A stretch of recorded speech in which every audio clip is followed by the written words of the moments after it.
You know we be on it, cause we be on it.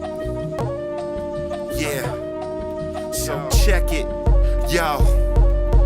The greatest, the latest, so often imitated, respected, eclectic, known for innovation. The intellect intercepts with your common sense. No wonder you relate, this is not coincidence. I rap to make rent, became Superman, used to be like Clark Kent. Now I run the length and it's God's strength, cause I'm like God sent. Angelic, ascend to the heavens just to tell it. Envelop, a flow redefine your undeveloped. Jealous, who could blame you? Take two, nah. Take a few, you and your whole crew. Please drop the mic, find something else to do. This ain't for the new, too young, you never knew. By the time you're up to speed, we burned all the leaves. It's potent, keep them quoting so they know my steez. The very next year, all of them are out the league, cause I be on it. My team's on it, my crew's on it, my clique's on it, my fam's on it. We planned on it. The fans got the word, they demand for it, cause we be on it. My team's on it. We done cussed and cried and even dreamed on it. My clique's on it. They done schemed on it. Until we get to the top, they gon' fiend for us. They can talk if they wanna, bite like piranhas. Came to flip the genre and collect all the commas. Net all the profits, duck all the gossip. Might rhyme reflective, that don't mean that I'm conscious. Still listen to comments, filter out the nonsense. Run on like a sentence, flow like a faucet. 20 plus years, yeah, still got it. Never crossed over, I'm not Jamal Crawford. I'm smooth and I'm awkward, cool with the hotness. Too clean with rhymes, every mic is left spotless. Shout out to my sponsors, now my business partners. Know me as the truth, the bottom line never falters. Your eardrums assaulted, audience applauded. Couldn't match your pace, your energy too exhausted. About facing, you're forced to lean back. They heard every bar, this man sharp as a tack, cause I be on it. My team's on it, my crew's on it, my clique's on it, my fam's on it. We planned on it. The fans got the word, they demand for it, cause we be on it. My team's on it. We done cussed and cried and even dreamed on it. My clique's on it. They done schemed on it. Until we get to the top, they gon' fiend for us.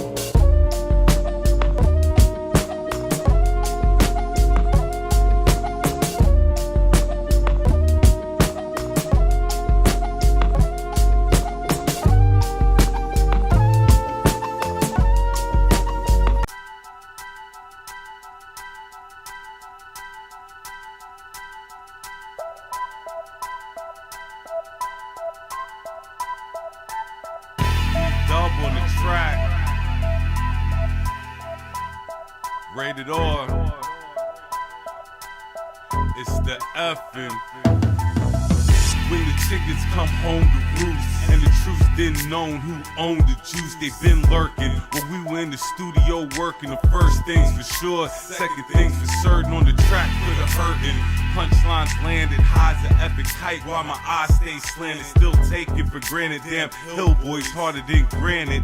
That's just keeping it candid. The end justifies the mean. Hear the way the story's told justifies the scream. Get an in-depth look from behind the scenes. How we make this dope music, we provide the fiend. When it's all said and done, we knew composition was none. Lambs led and slaughter, if opposition would come. The composition I strum comes from every hood in the city and every school of hard knock alums. When the smoke clears after the bread is broke, unknown is known, unsaid is spoke. You could be the judge of it, we only did it for the love of it, for the love of it. When the smoke clears after the bread is broke, unknown is known, unsaid is spoke. You could be the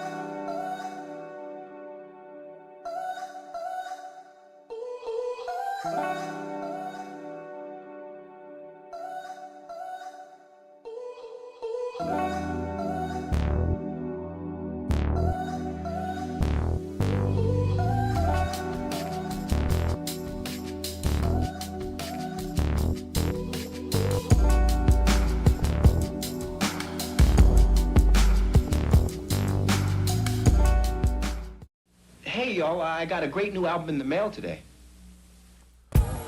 B-Dub Beats. Whether you're in the mood for romance or an intimate night of fondling and hardcore fucking, B-Dub Beats. If you're into water sports, this is the soundtrack for you. Let your stream of conscience flow as you rock over B-Dub Beats. Cause you know you want it bad as I do. B-Dub Beats. Light her ass up. She said her shoulders hurt, but those B-Dub Beats were playing. Oh man. Some things are worth pulling out for, like B-Dub Beats.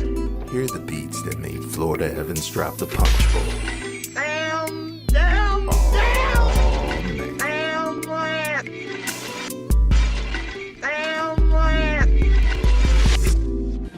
Fantastic album, man.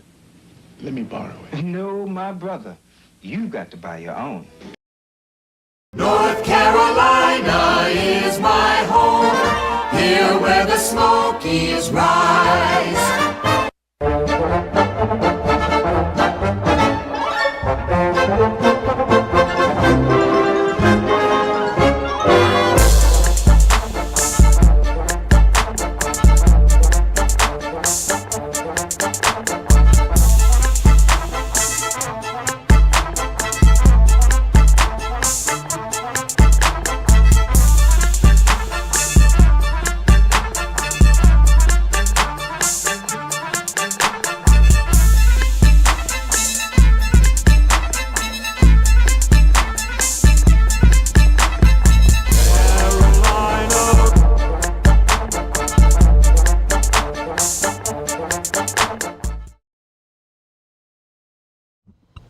And we're live. What up? Boop, boop, Back boop, in boop, effect. boop. It is the FM Podcast 919. I am B-Dub. I'm Branson. Son, a.k.a. Alpha Dog. Woof, woof. Yes. And we're in the house this Saturday evening. Yes, we is. What up? Yes. Kelly Joe will not be joining us. We're still awaiting Buddha. Buddha.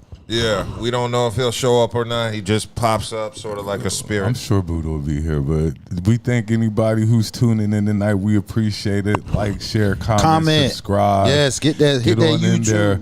Definitely get the comments up. You know what I'm saying? Get that YouTube channel. If you're checking us out and stuff like that, drop the comments. You know what I'm saying? We appreciate it. We answer all questions. If you got a question, drop it for us. We'll pick it up after the topic we're on or whatever. So, you know, like I said, thank you for tuning in tonight. Yeah. How was your week?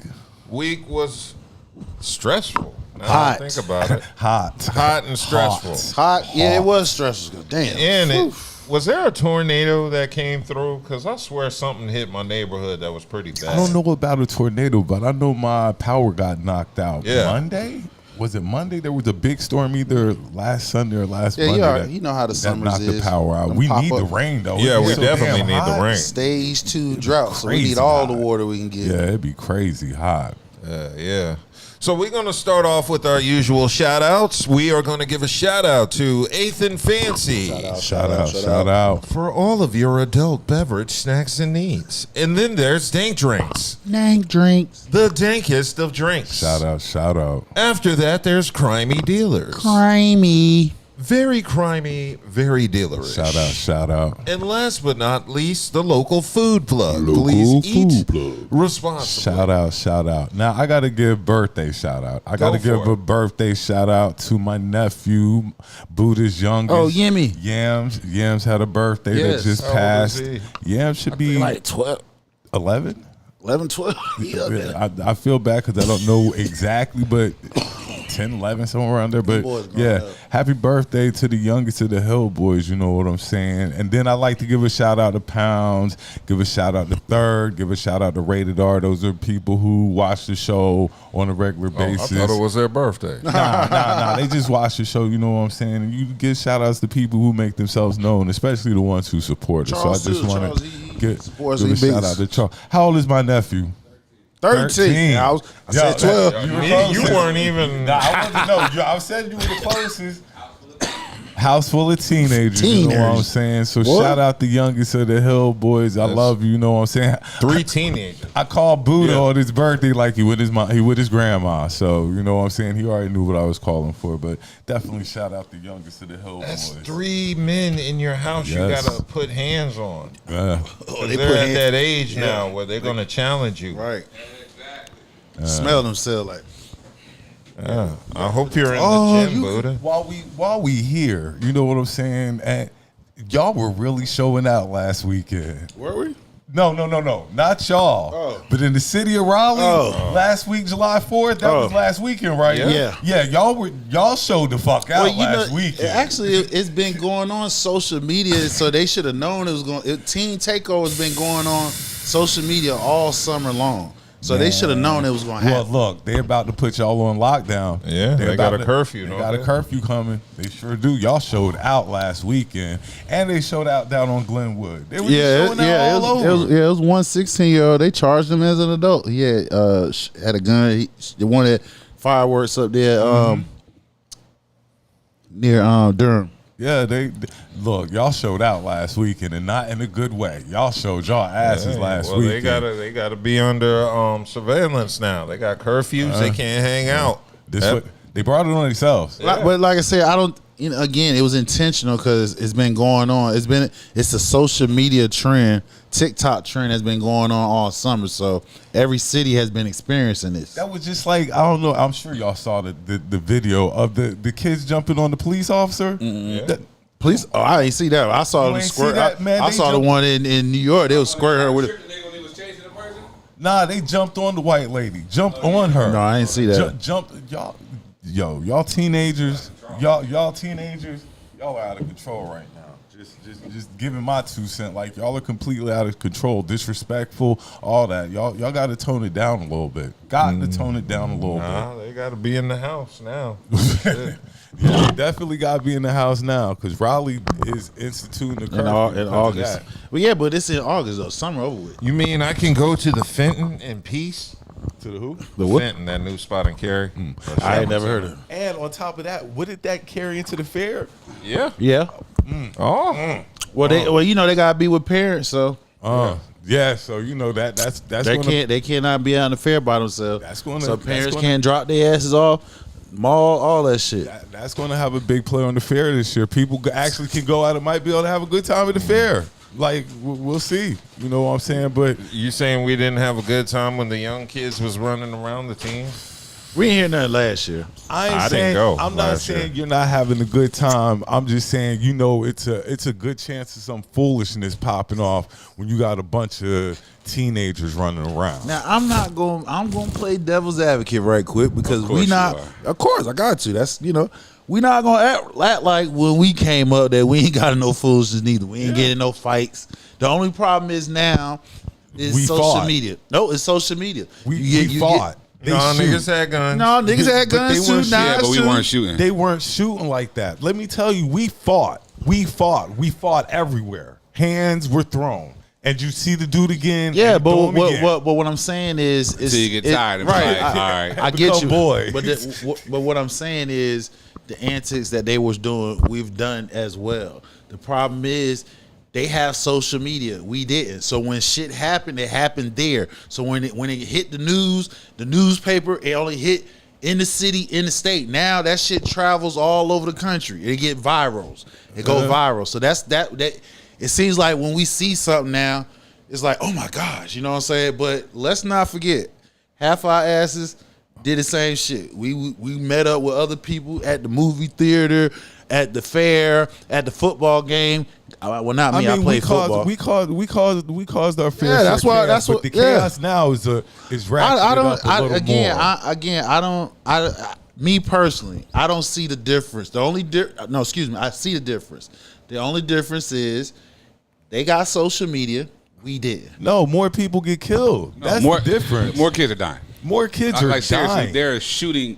The whole thing about this generation, which confuses a lot of us, is social media, right? Then I say social media. They don't throw hands. No, they don't fight. But I get you. But what amplifies this shit? Social media. No. Yes, it does. I would say music more than social media. We had the same music when we came up. No, we didn't. Not like this, we didn't. I'm telling you, social media. Why you think they lost a big ass Meta and them lost a big ass lawsuit? Social media plays. They've been convicted in court that social media does damage to people, does damage to these teens, to where congressmen in our state passed a law saying certain age teenagers can't get on social media platforms. So they're serious. I'm not going to blame it like that. You have because to. They've been convicted in court. We've had the same, like we had the music. Yes, that's fact. I grew up listening to Mob. No, they were I grew up convicted in listening to court, all but that still. stuff, but I had common sense enough not to do this stuff. Though. Yeah, but some of this stuff I just wasn't going to do. But I get you, but social media is totally different.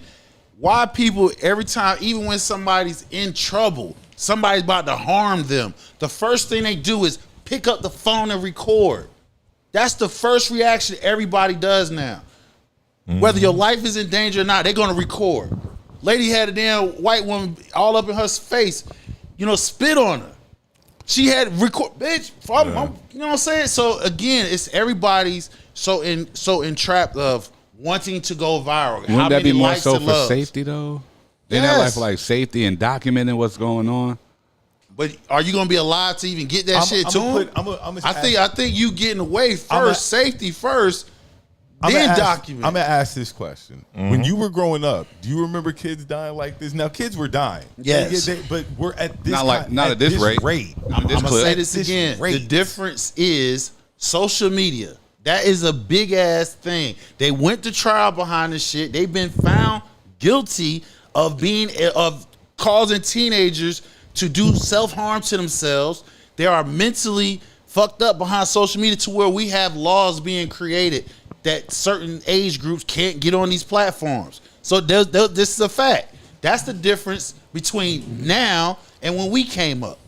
I think the crime is a lot higher than what it was when we came up, especially teen crime. Teen crime, I think personally, is higher, but that's just my opinion. So again, the difference is, and I know this for a fact because I have teenager cousins, nephews, nieces. We all do. Exactly. And if you go to their platform on every last one of their Snapchats and their damn Instagram, they're recording themselves doing some fuck shit. That's what they're doing.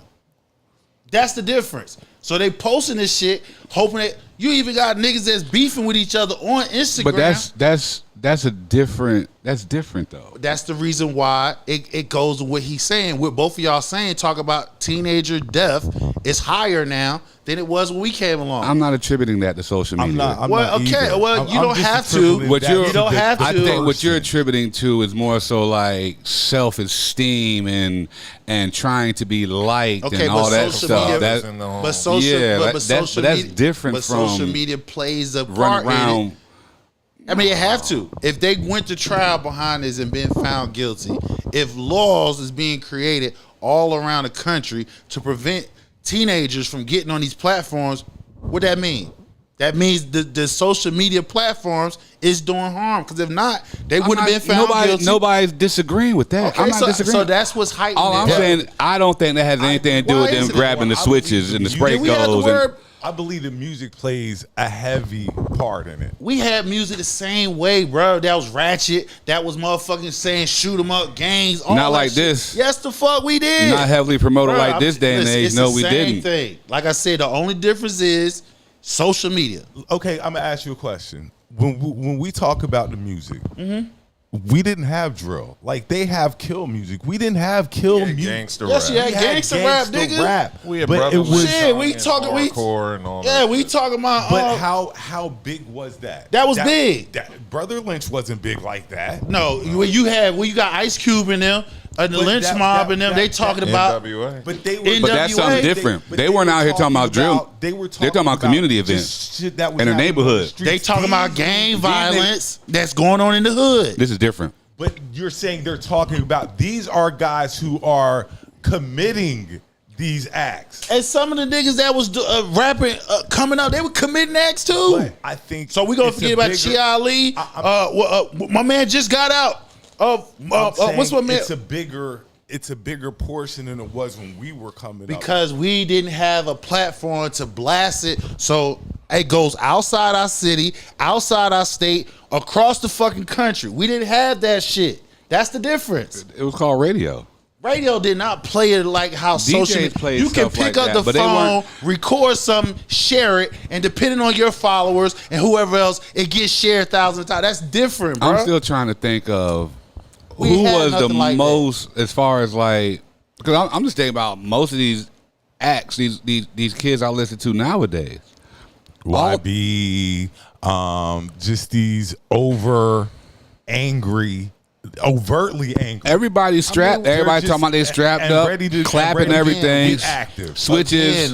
Again, ARs. We can go through our genre and we can find hip hop artists that was similar to a lot of these kids are today.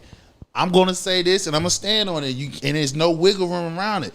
They got platforms that they can record, post, share, and it goes viral. We didn't have that shit. The only way it goes viral if you made it to the news, and then it depends on how. That's the local news. You still got to work the state news and the national news. They can skip past all that shit. I just think you're conflating issues. That's all. All right. Let's go ahead and jump on into the show for tonight. Okay. Oh, I got to give a RIP. Give one. Go ahead. Boy.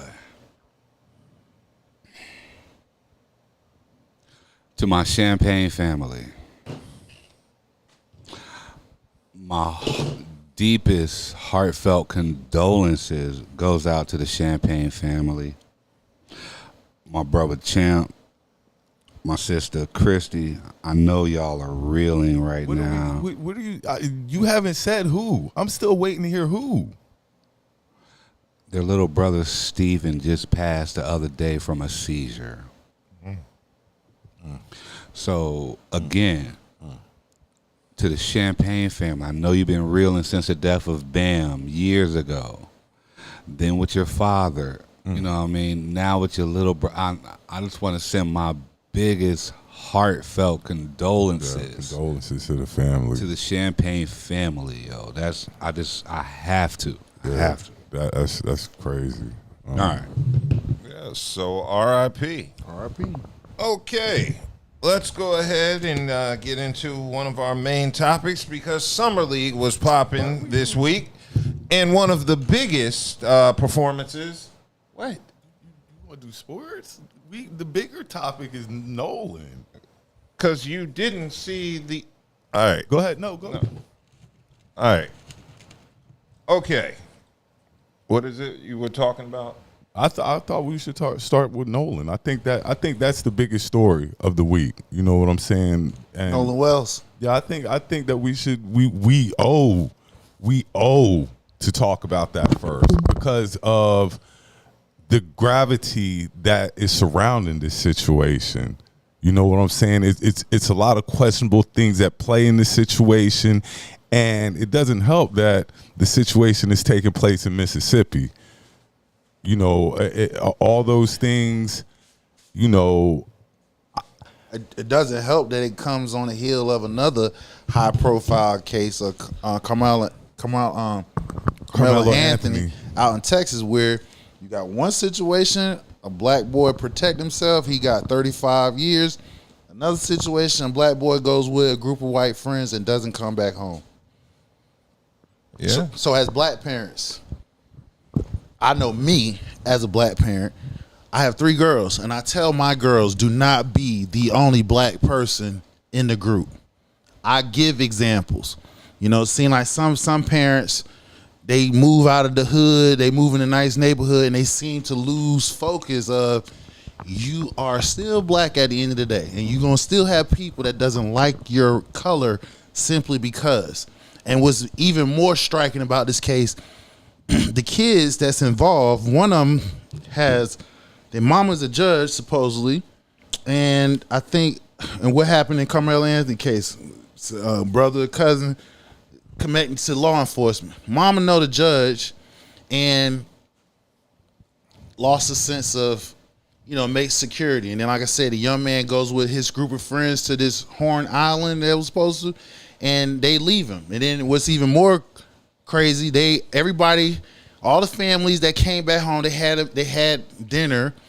It was reported they all had dinner. All the kids scrubbed their social media platforms.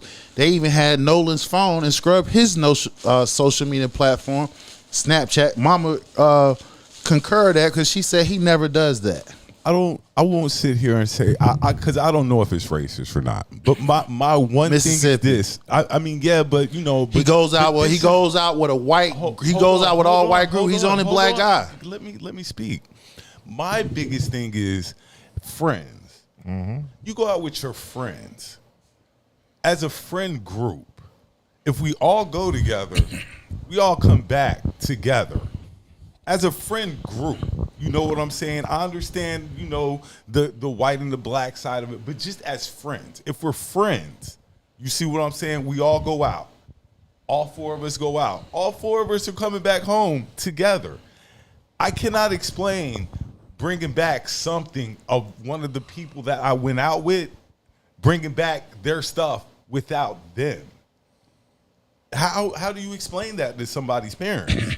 You're bringing back their valuables without that person. So I mean, outside of that, I mean, just look how the coverage is as well. The coverage is automatically saying no foul play has been indicated. How can you say that? Because we do know if the roles were reversed, if that was a white child that left out with black kids and they didn't come back, it wouldn't have been automatically deemed no foul play. The report of this thing would have been totally different. They would have had mass emergency personnel going out looking for this white child and everything. But when it comes to black bodies, the reporting is always no foul play. We had two young men out in the West Coast, one in Cali earlier this year, found hung in front of downtown. First thing come out, no foul play. And I'm a little distraught that none of the families were like, well, we're going to go find Nolan. Like that wasn't the first thought on any of these families' minds because of the friends that were involved in this. Because the first thing was to protect the kids, their kids. So that lets you know they wasn't friends. Because if that's my friend, I'm going to console the mother. I'm going to look for my friend. They didn't do all of that. The families of the ones that was with Nolan, the kids that was with Nolan, they got together, had dinner. So that's what I'm talking about. Yes, indeed. So yeah, this has been an extreme situation for Nolan Wells, and I think it's odd just because I grew up in mostly white neighborhoods, and I don't recall ever being, in remote places with my white friends. I've got a question for you. Yeah. And this is for all of y'all in the room. How comfortable are you in white spaces? I'm fine. I mean, I'm good because I can defend myself. Yeah. I mean, I know what to do and what not to do. Right. So. And I pay attention. And like I said, when microaggression comes my way, I give aggressive all the way back towards that. That's the thing. And another thing what parents need to do, you need to teach your kids to understand microaggression. Because they might say, oh, he just being funny. It's just a joke. No, that ain't no joke. He was dead ass serious. He just tried to use it as a joke. You feel what I'm saying? Again, when we get comfortable in certain spaces, don't believe it'll happen to us. And you got to look at and see this will happen when you don't look at the news and pay attention to what's going on. Because it's a trend.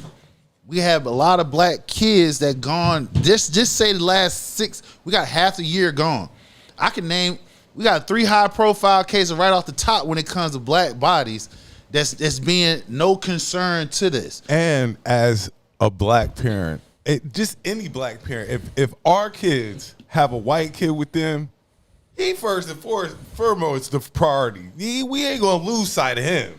You see what I'm saying? We're going to definitely know where the one child is. So look over everybody. So what does that say? You need black people are just loving, and we need it right. Everything. So what it goes back to what I was saying about a few weeks ago. You need to stop letting everybody in the damn cookout. Simple.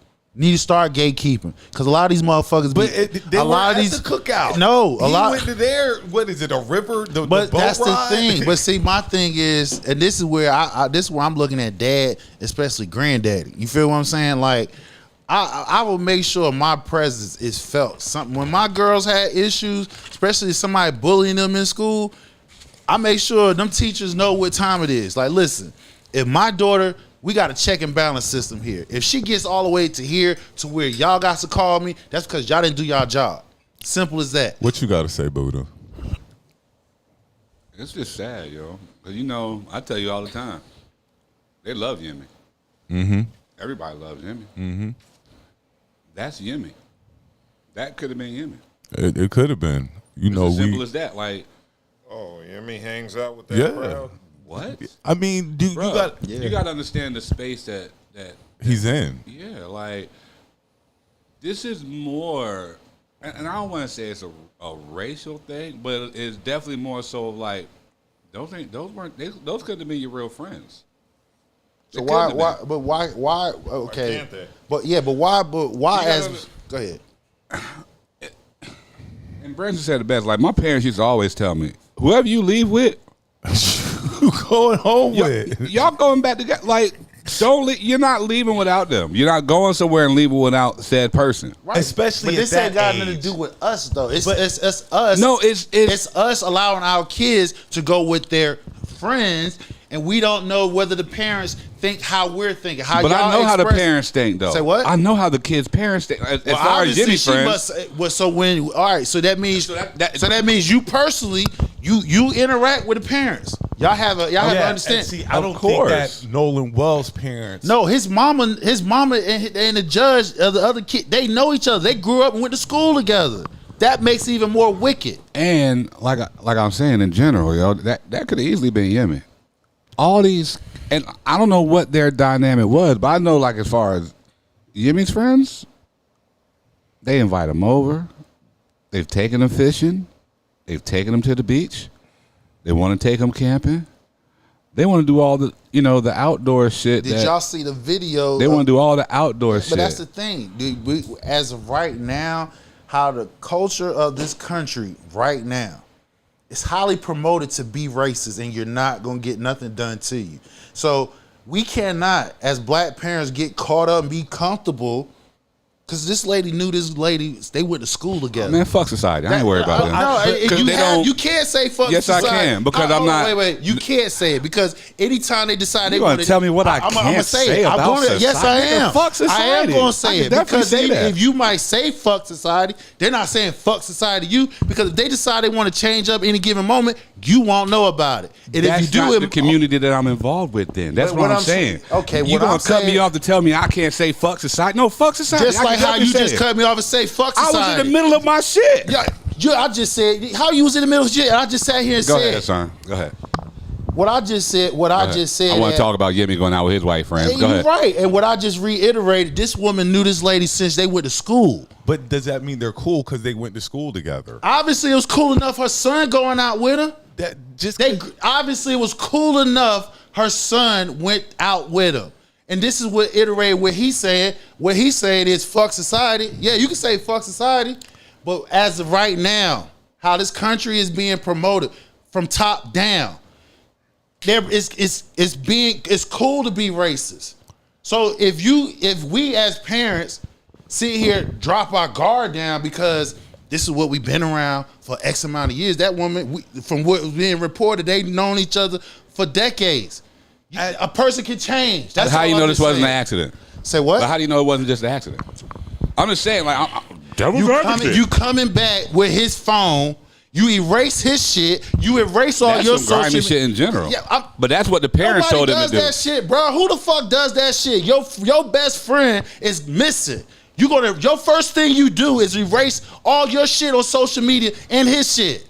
Come on. I just don't want to be like, I don't want to be the first to jump and be like, this is racist. This man, is racist, fuck that shit. Sometimes you got to call that shit the way it is. But you got to call it the way it is. But you don't know what it is What the fuck you mean you don't know what it is?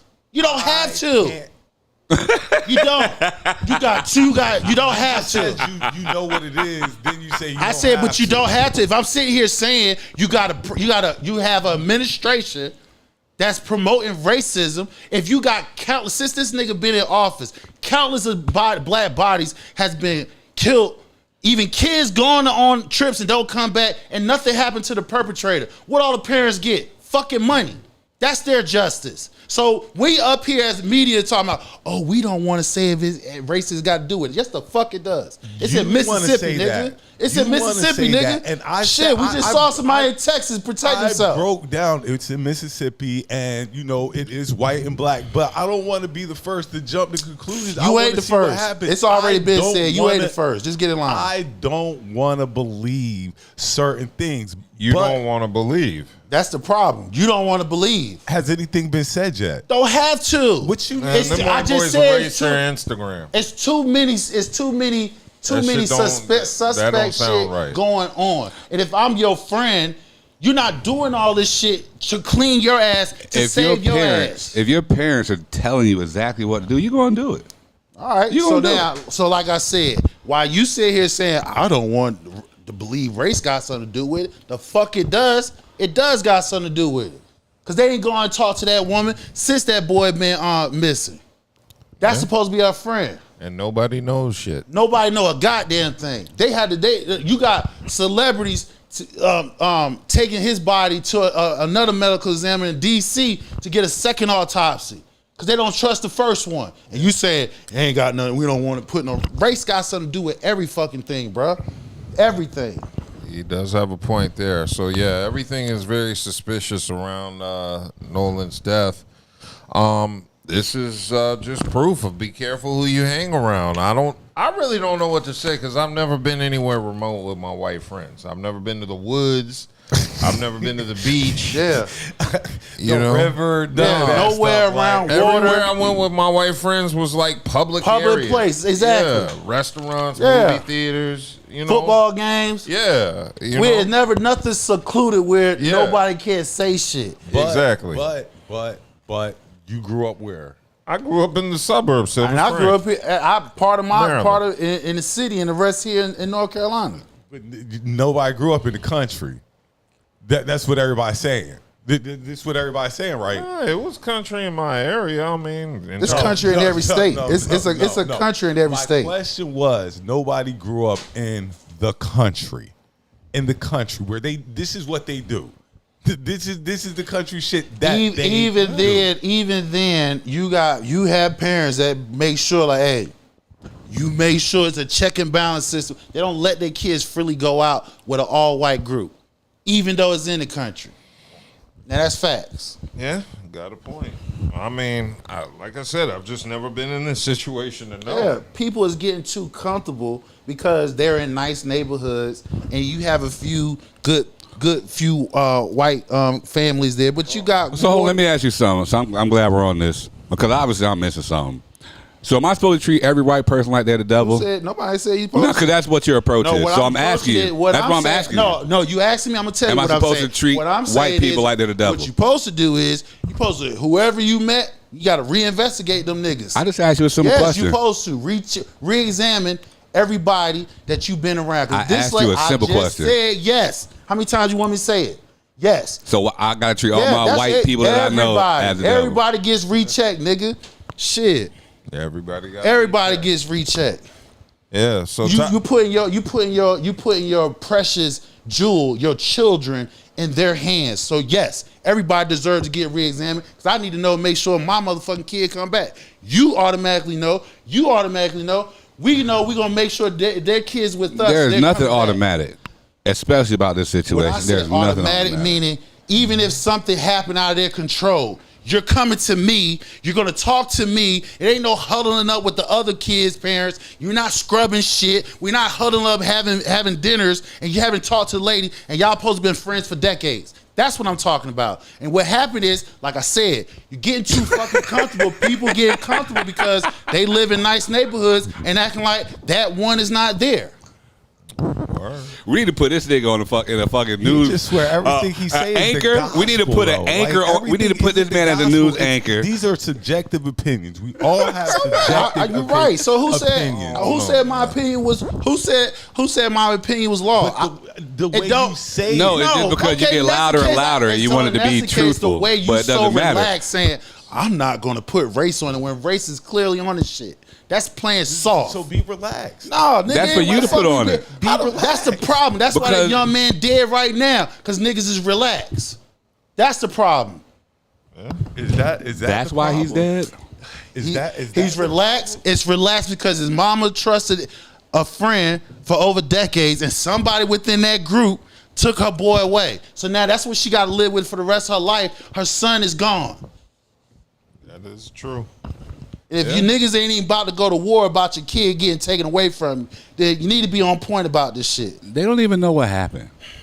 You don't even know what happened. Like I said, you done got to know to a degree. The suspect shit that they're doing, it speaks enough. If that was somebody black doing the same shit, y'all niggas be like, hold on, bro. Because if somebody black, bro, hold on. Because you sit here trying to, you sit here. So this my who show. gives a fuck, nigga? Me, the nigga who because you started don't this shit. make the shit, bro. I do make shit. the No, the shit. fuck you Yes, don't, I bro. do. No, You you ain't gonna sit here. No, I don't want to hear that shit. You're not gonna sit. Just like how you just sat here and said, talking about giving you space to talk. You ain't gonna shut me down because you want to say something. But you want to dominate the whole conversation. Listen. You don't want anybody else to have Why the anything fuck I don't want nobody else to because say? Every time somebody says something, you want to jump in angrily. Instead of Call being it what you want. Ain't relaxed nobody and having a angry. civil Ain't nobody conversation, angry. Having a civil conversation back how and the fuck forth. you talking about anybody? Because I talk loud. We having a debate, nigga. What debate is quiet? What debate is quiet? I'll wait. Most of them. Fuck People outta who here. have civilized debates Nigga, have all right, civilized bro. All right. debates. We ain't in no goddamn library. Like, you know, Next. all I'm saying is we can't jump to conclusions. Yes, things point in that direction. We're sitting here waiting. right. We're waiting with bated breath to see what happens. We're hoping it's not, even though it's looking like it possibly might be. But we can still hope. I hope it's not. What the fuck? I hope it's outta not. here. All right. You know what? The first time a nigga do something that's a suspect and you jump on that shit, you best believe I'm on your ass. Because you don't keep the same energy when somebody black. When somebody black is doing something suspect, whether all the fucking truth is out, you be like, oh, that nigga did it. What? What have I done? When have I? You still carrying this Puffy thing on? That's what you're mad about. Who talk about Puffy? I didn't say nothing about Puffy. Who else black have I jumped on? Who said Puffy? Who else black have That's I? what who you're else- thinking about. Who else black I just have said talked anybody. about? I said Who? the next time. Who? You said- put the name. Who was the first time? I said the next time. So who was the first time? I just said the next Who was time. the first It's plenty time? other people. It's plenty. Who? It's plenty of them.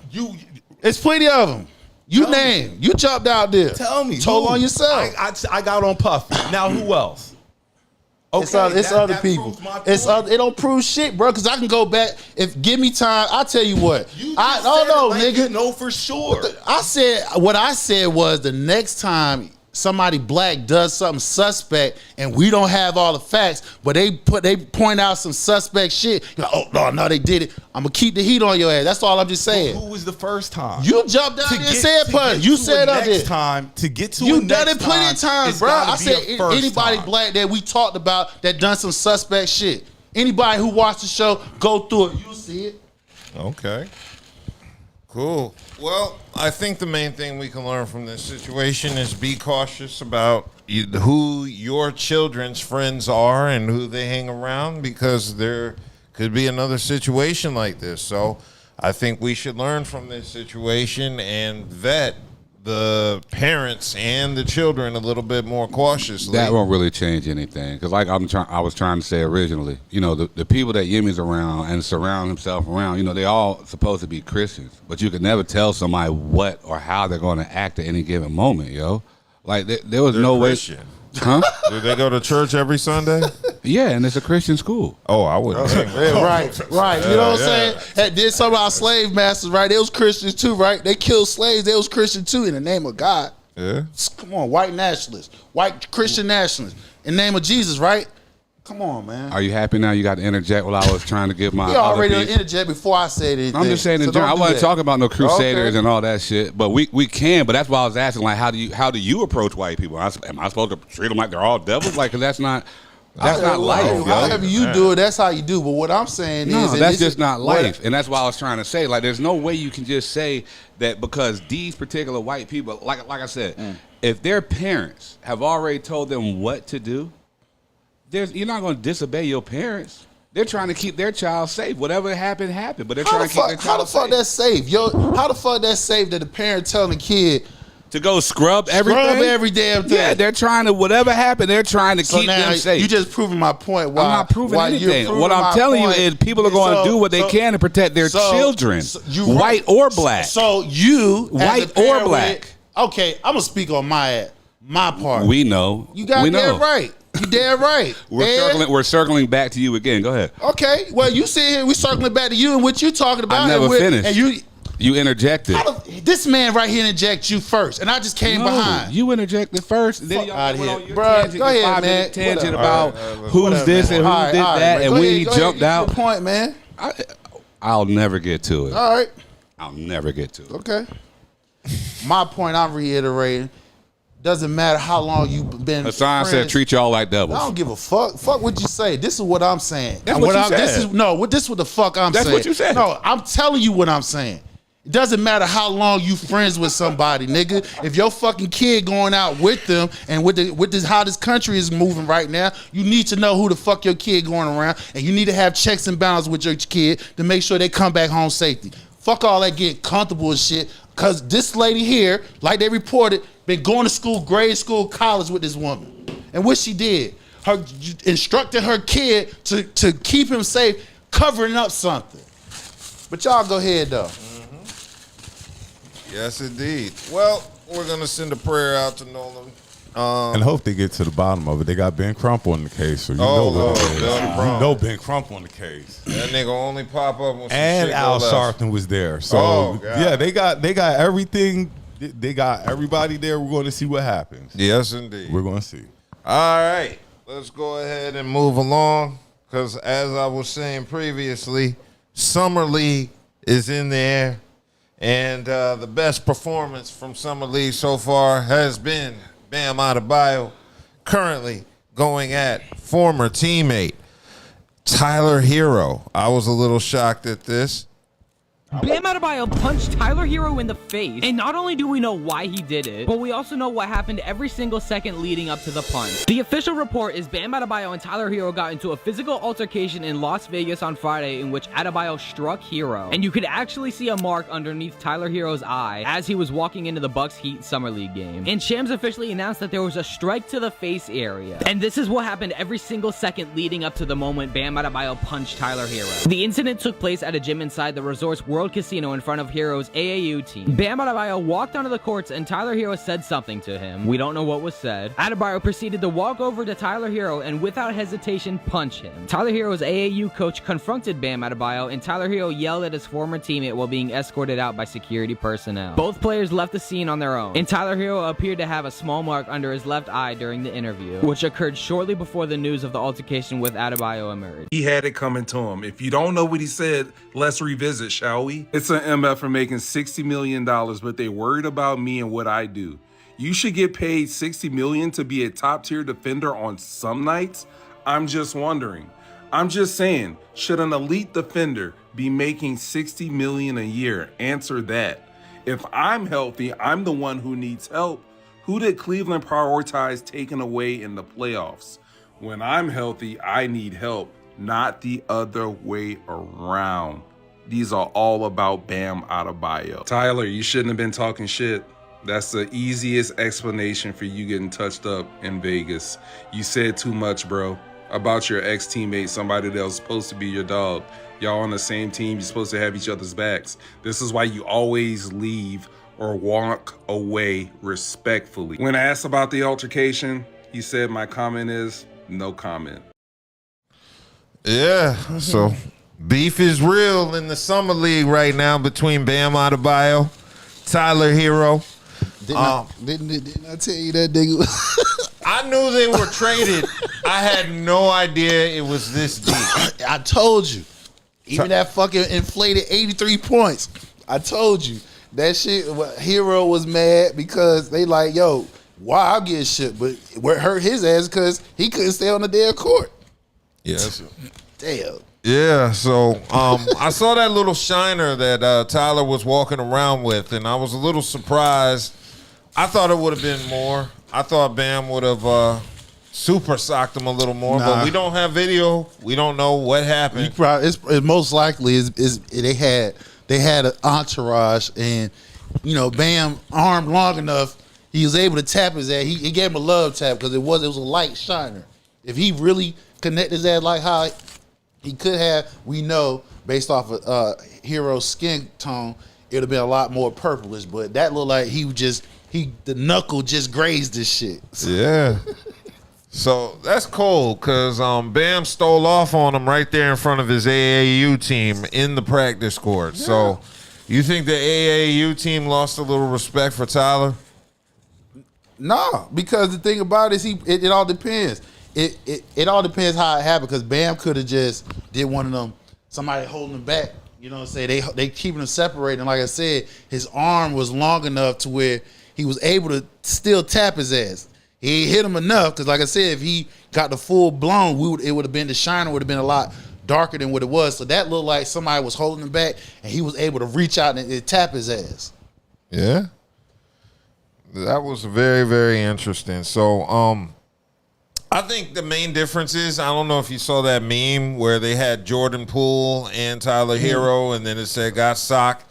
And then traded with Jordan Poole, but then got traded and got socked, which I think is the more appropriate way. Yeah. You ain't got to have the tension when you go back to practice and it starts up again. You've already been traded, so now you get the super sock. And I wonder what happened. There had to have been some interlocker tension between Bam and Tyler for that to go off. But those text messages, Tyler had his burner account. Yeah, I mean, because once they traded Jimmy, right? Once they traded Jimmy, it was like, who's going to be the face of the team now? Between Bam and Herro, Tyler Herro. Who's going to be the face of the team? But like I said, what hurt Tyler, he was not on the court as much. You know what I'm saying? And then, he became expendable when it came to the damn Giannis trade. You feel what I'm saying? So, yeah, he felt sore about that shit. Like, damn, this nigga a bum. I'm better than his ass. Yeah. They got rid of me. Exactly. So what happens now, dog? Is the league gonna do anything? Because it's not during the NBA time. It was on their own leisure time. The only thing that can possibly happen is if somebody press charges or somebody sue somebody, which I don't think neither one would do. Well, I don't know. Let me take that back. I don't think Tyler's above acting like Drake. Okay, well then, worst case scenario, I don't see him pressing no charges. But I can see him possibly suing them. You know what I'm saying? Not pressing no charges, though. But I see him, and then when I see your ass on the court, I'm going to cook you on the court. I see that happening, too. Yeah, that is a possibility. So you think the Heat, Milwaukee... Oh, yeah. Just that's a game you should mark on your calendar, especially when they do a pick and roll and you got Tyler and motherfucking Bam sticking Tyler and shit. He gonna try to do a... trade, yeah. That's a game. Mark on your calendar. Milwaukee Bucks and the Miami Heat when they play. Yeah. Have they released the schedule yet, or is it too early? Too early. Too early. So I'm pretty sure they're in the Eastern Conference, so they're gonna play each other. That's almost. Matter of fact, they will play each other at least 4 times. Oh yeah, that's gonna be interesting, especially if they meet each other in the playoffs, which could be a possibility. No, not Milwaukee. No. What, Milwaukee? Who else did they get? They got Kuzma, don't they? No, they're not. I don't see them. Not even a play-in team. You know what I'm saying? So they're building for the future. I guess they're gonna have to. If Tyler is there, is that their lead bucket getter? As of now, him and Milwaukee re-signed Gary Trent Jr. So them two. Gary Trent Jr. is supposed to be a bucket getter? Yeah, he's a bucket getter. Yeah. He don't start. He come off the bench, but he's a bucket getter, though. He's supposed to be a bucket getter off the bench? He ain't even worthy of starting? That nigga got 4 years, $64 million deal, so he's something. Yes. They ain't no chump change right there. Yeah, that is not no chump change indeed. Wow. Man, this is just crazy. I was shocked at the text. Now, I thought KD was the only nigga in the league with a burner account. Hell no. He just gave the keys to everybody else in the league. Like, hey, if I want to talk some shit, let me go ahead and get a burner account. Shit, the average nigga got a burner account. So what we doing? I think every NBA team needs a burner account so that way all the players can vent. Like, every player on the team needs to have access to the burner account and just let loose. Well, see, it won't be good because then you'll know who actually said so. Yeah, but I'm just saying it's within the team. It's a team thing. No, in that case, we just have a conversation. We have a team meeting. Don't get on a burner account and spread the news to Well, I air. ain't saying use the burner account to talk shit about your teammates. I'm talking about use the burner account to talk shit about other players in the league. You just get on the court and cook his ass for either however many points or block shots or steal. That's what you do. What you need to get on the burner account for? That's Talk not that shit the on the same. court. I don't know. Why is it? You have to put hands on a nigga talking about your money. Because Tyler talked about his money. He questioned why you would give $60 million to a defensive player. And I understand why Bam would whoop a nigga's ass. I mean, did we not say that 83? Well, I said, excuse me, I'm not going to. I said that 83 points, and everybody else who had an opinion said that 83 points was some bullshit because that nigga don't score like that. And guess what happened after he scored that 83 points? He barely sniffed 20 points the rest of the fucking season, damn near. So basically, Tyler thinks that Bam is fraudulent. Yes, he's a two-way player. He'll get you a double-double, but he ain't no fucking 30-point scorer. Who, Bam? Yes, Bam isn't. We know this. Yeah. So like I said, the 83, you know what I'm saying? Yeah, you got it, but we know you ain't like that. Bam ain't like that. No, if we know Bam averaged 20, 25 points a game, okay then. It's not nothing to, sneeze at. But he don't average 20 points. Yeah. So, I mean, how is this going to work with Giannis there? Because, I mean, they both play in the paint. Neither one of them are good mid-range. They're not three-point shooters. So, it's going to be too big. Now, on defense, it's going to be a problem. Yeah, it's going to be a problem on defense. On offense, they're going to have some shooters to spread them out because, Giannis is downhill. Now, Bam, he can hit the mid-range shot. He can do the 10 to 15-foot mid-range shot. Bam can do that. You know what I'm saying? So he can step out and shoot. Now, Giannis, he's a downhill, you know what I'm saying? They're going to have to get some shooters. So they got to fill out that damn roster and see how they can spread that floor for both of them. What if they get DeRozan? Isn't he released? But they're trying to work a sign and trade, but DeRozan is not a good fit with them neither because he's a mid-range shooter. Yeah, but he plays his back to the basket. So he's similar to Bam and Giannis. Only difference is he's smaller. So if you're gonna get mid-range, yes, but like he got mid-range, but you need somebody three and out. You know what I'm saying? You need somebody they gotta respect and give range. So I don't think DeRozan would be a good fit in Miami. Me personally. Yeah. Well, this is going to be an interesting summer league because so far, I mean, this was an interesting altercation. The rookies are living up to their expectations. All day, they doing their thing. All the top 5 players, they really done good. They really balling out. I'm excited about AJ on my squad. He did his thing. I ain't even gonna stunt. Your boy did his thing. He's showing the out. Monster he is. Nah, I heard he got injured. Hold on. Be careful when you say No. AJ's a goddamn monster. Don't. Let's not even get into this. Okay. You remember you say your boy SARS was? SARS is still developing. Okay. So he's gonna take a step back because of AD, but when AD gets hurt like we planned, right? SARS is gonna step up and be the beast that I know he can be. Okay, he's going to tap into his inner monster. He's going to be our next Wes Unseld. That's how I feel about that. So I'm looking forward to this upcoming season because it seems like the rookies are showing out. AJ, I heard, got injured, but we're going to, after one game, he proved what he needed to prove. To a Wizards fan like me, we're going to wrap the nigga in bubble wrap till the start of the season. Because, he don't need to play no more. I mean, Peterson, he did good. I watched Boozer. Boozer and did your good. boy from UNC. Yeah. Wood. Christian? No, what's his name? Caleb. Yeah. Caleb, my fault. He looked good Caleb too. was a beast. Yeah, he might be rookie of the year, but I don't know. I'm pulling for AJ, of course, but I got to acknowledge. Boozer, I pull it. Boozer, he looks, like I said, he got the keys to the damn to the car in Memphis. So it's for him to lose. Yeah. Cool. Well, I hope Bam and Tyler can mend their differences. They ain't mending that. That shit. Yeah, that shit is beef forever. He said what he said, and it is what it is. I'm just looking very forward to that Milwaukee, Miami game. And anytime if you see Tyler keep going to the pick and roll to where he can get one-on-one with Bam, you know what it is. He's going to try to cook his ass every chance. Yes, indeed. Yes, indeed. All right, let's go ahead and move on because Jay-Z is currently performing live in Yankee Stadium. And right now, he's spent some time addressing a lot of issues in his freestyles, namely that of what's going on with the Target boycott.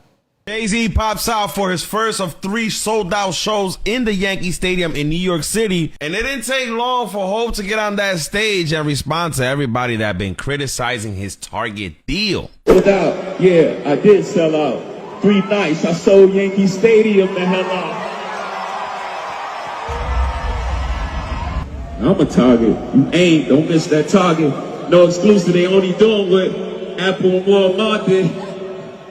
You shopping at Amazon or you boycott? You posting on Instagram? That's Meta, boy. Stop it. Y'all know Google owns YouTube. You picking and choosing and politicking as usual.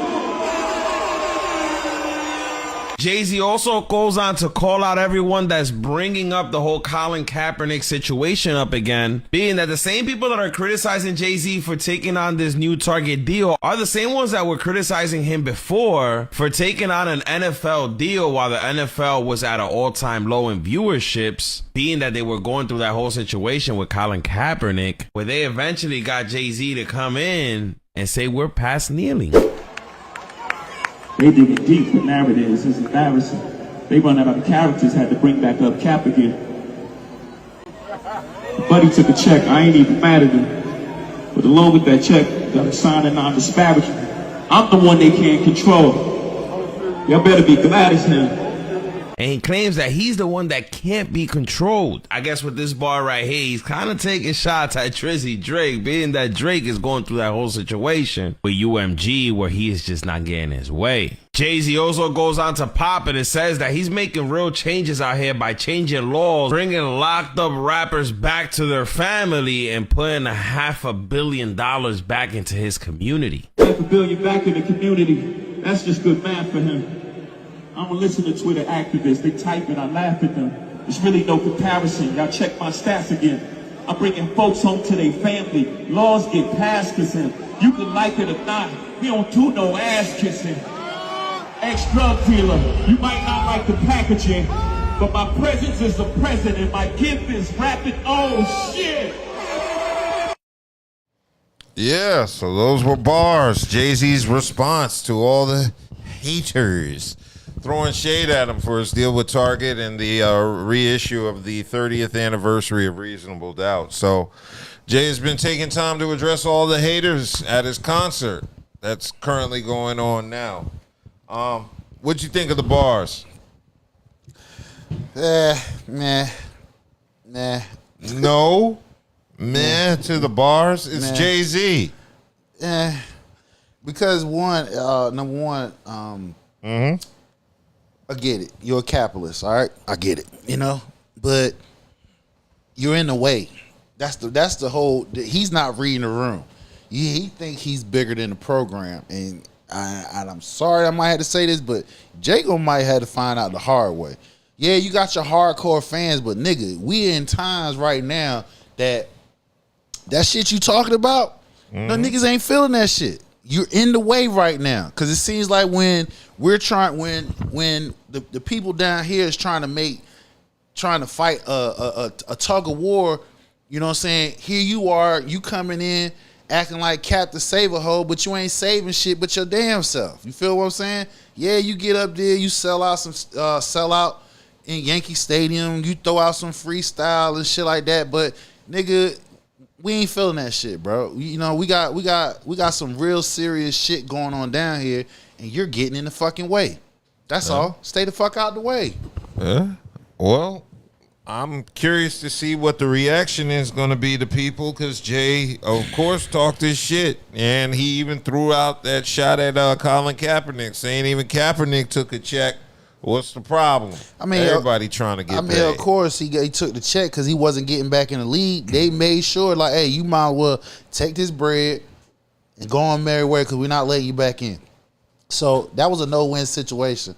So again, yeah, you might say some slick ass shit, but on some real shit, nigga, it was weak. You feel what I'm saying? Because like I said, you can get your money and stay the fuck out the way, but it seems like when we're, as black people, us down here, non-millionaires and billionaires trying to make moves for ourselves, you know what I'm saying, protect our lane and shit, you get in the way. And then you think, you know, you sell out Yankee Stadium, you cut your hair, you know, you throw some slick ass rhymes. Nigga, nah, I ain't feeling that shit. I'm not. You ain't? You might well call him MAGA J. Oh, he's right up there with MAGA 50? Hell fucking yeah. I mean, you might as well. I mean, you jumping in, you're jumping in front of, you're jumping in the way, and you're stopping momentum that us little people is creating here. Yeah, that's a very interesting thing. So now I've seen clips so far from the concert, and it's been a family affair. Beyonce has performed. Blue Ivy was on the piano playing Feeling It. Nas showed up. Has there been any other guests that I'm missing so far? Because that's who I've seen. That's all I've seen. Yeah, that's all we need. Shit, Jay, Nas, Beyonce, that's like... Jazzo was there. Jazzo. Bleak was there. Of course, Bleak was there. Somebody needed to get him water. That's wild. But as a Hove fan, Hove is the GOAT. The freestyle, it is what it is. But when it comes to Hove in that concert, Hove gave the people what they looking for. Shout out Dwayne George too, who I was like, I know this ninja ain't in the concert. This ninja in the concert. Shout out D George, man. I know he had a good time. Yeah, so it seemed like a pretty ill concert from just the little clips that I've seen online. He did 30 songs last night. There weren't even 30 songs on Reasonable Doubt. He did 30 songs last night. It wasn't just, I thought he was going to do just strictly Reasonable Doubt, but nah, he did a little bit of stuff from everything with surprisingly more songs to do tonight that he didn't do. So, you know, shout out to Hov for that extensive catalog, and shout out to Hov for bringing Nas out, like you said. Yeah, so that must mean he did Dead Presidents 1 and 2. He had plenty of time to do all that. He does a homage of, he does both of them. Like he does like one verse from the original, and then he does like the last two verses from Dead Presidents 2. But Nas did New York State of Mind while Hov doing ad-libs. Yeah, that was serious. Yeah, that sounded like a pretty dope concert. Yeah, that was serious. I wouldn't have flown to New York and paid that exorbitant amount of money to see it, but I mean... Did you see all the people out there? Yeah, I know they were there. It's sold out, so I wouldn't have had a chance anyway. So when people be talking about who listened to Hov, if you saw them people out there at Yankee Stadium, a lot of people listen to Hov. Yeah. A lot of people listen to Hov. Yeah, so it's going to be an interesting concert. I'm just going to see what the people's clapback is because, yeah, I haven't seen people hyping up this freestyle like they did the last one at the Roots Picnic. Not. So, yeah, I think a lot of people aren't as excited over this freestyle. Except for his diehard fans. I'm surprised they aren't talking about his hair. Like, that was Jay or Dane. Yeah, they mentioned that was the big thing last time. Yeah, they mentioned it. They showed, I think B was cutting his hair in Yankee Stadium. Yeah.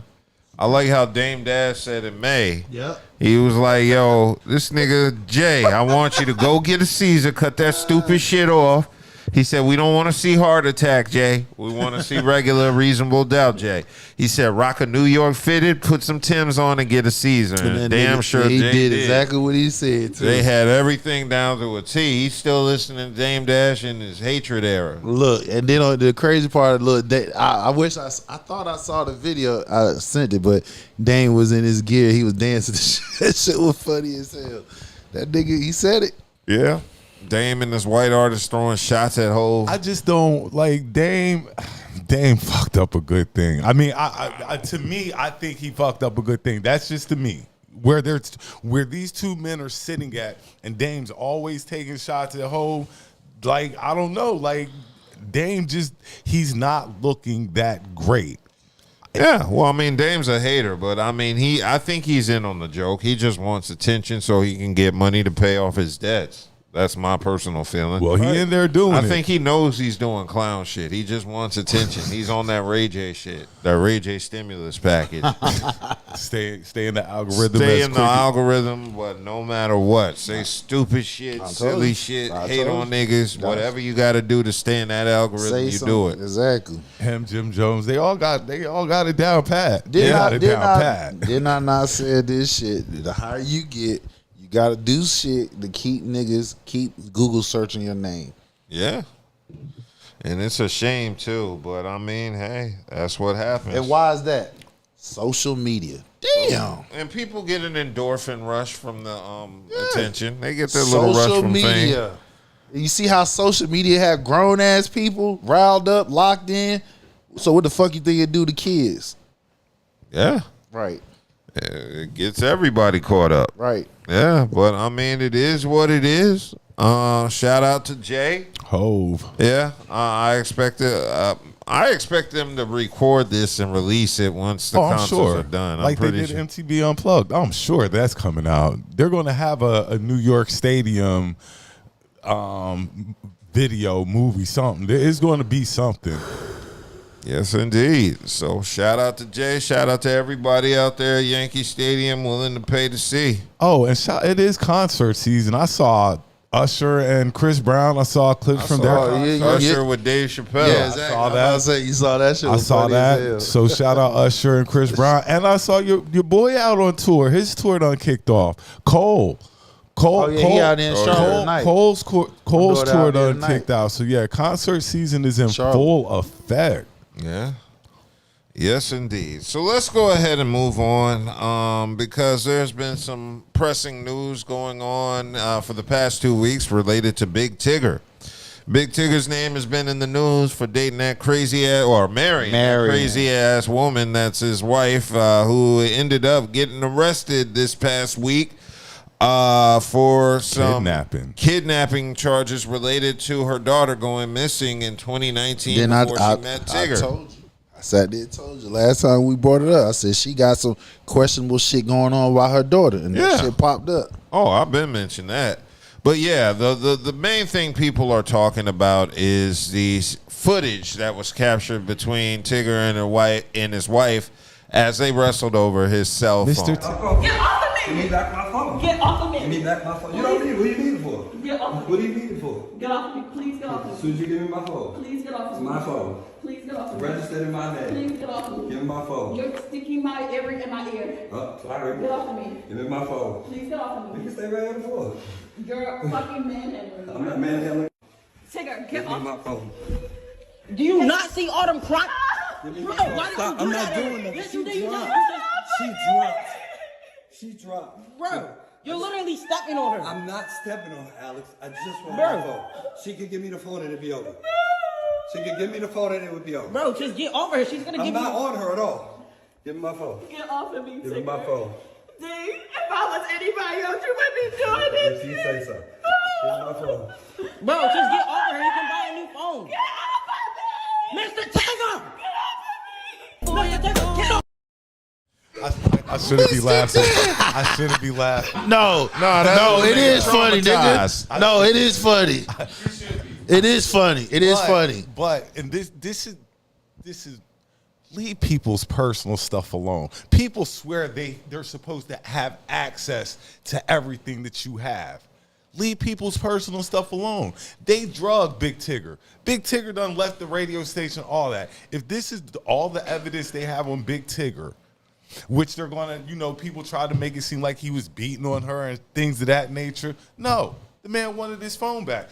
And I don't know if any guy in here has been in this situation. Come on, man. We ain't going to talk like that, bro. Let's go ahead. Keep moving, I don't know if any other guy's been in this situation. No, man, I've been there. I've you know had what I'm chicks saying? go through my phone. Well, and then, you know, I'm talking about I want my phone back, and Crying, she's doing all that she's putting on this show, and all you got to do is just give me my damn phone back, and it's over.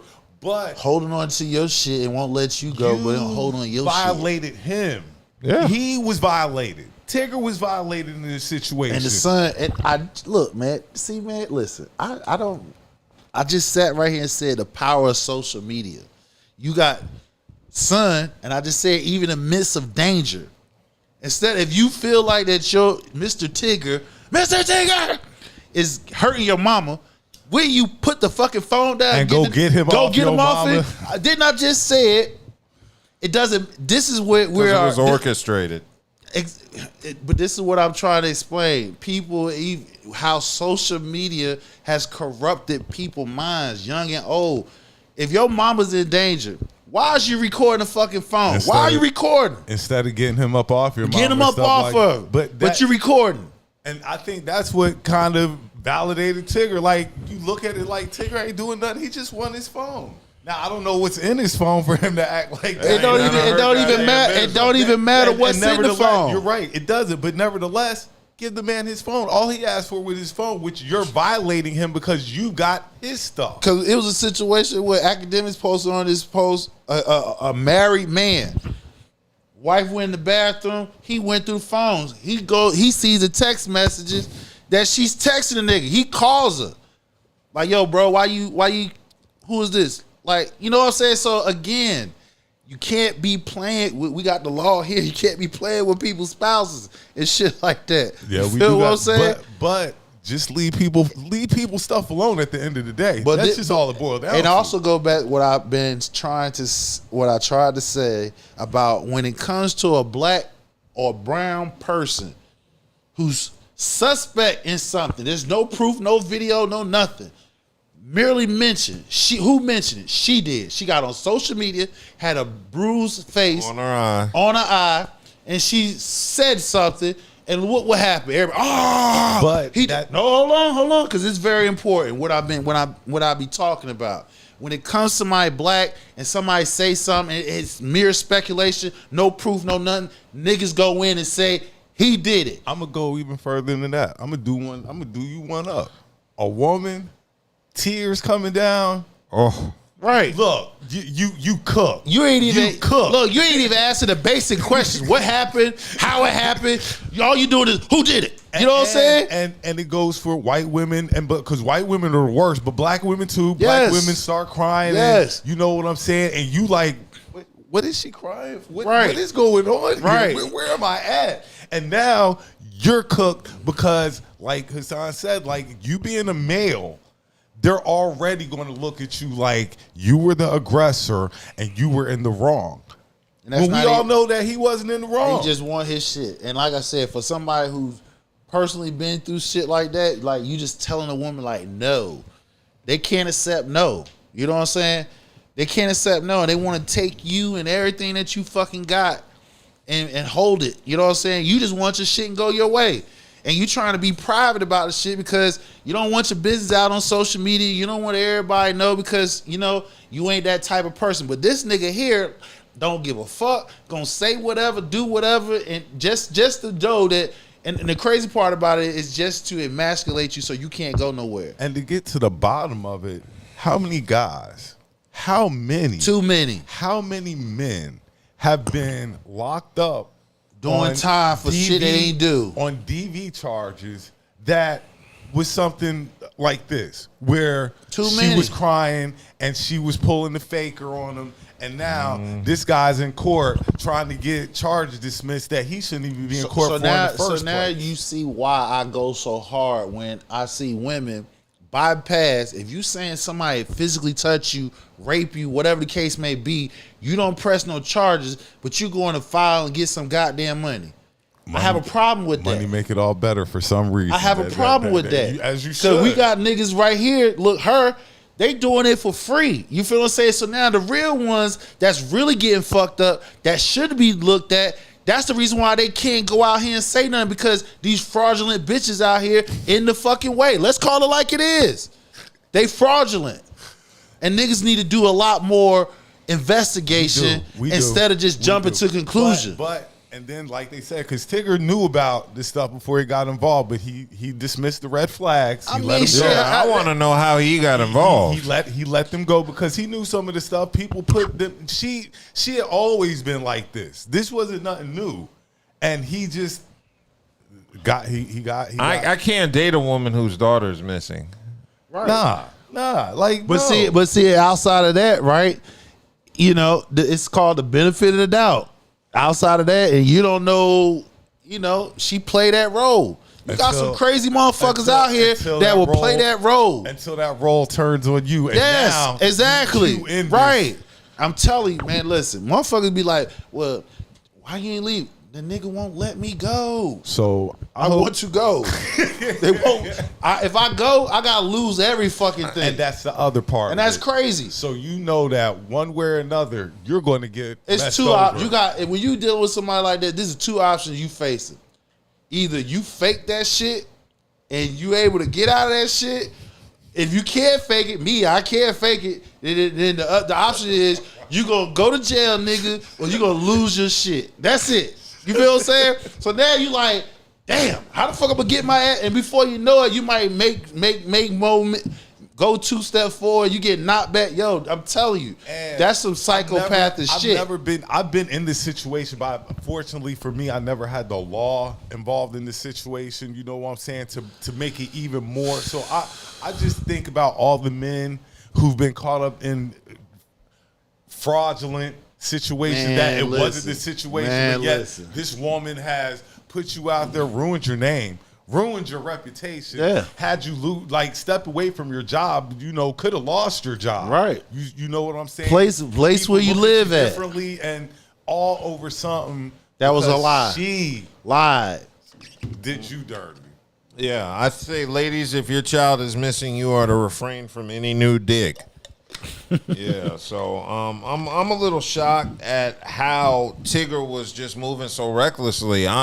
There's no way you didn't see red flags early on in the relationship. He probably did. What was Eve singing? Love is blind. Yeah, exactly.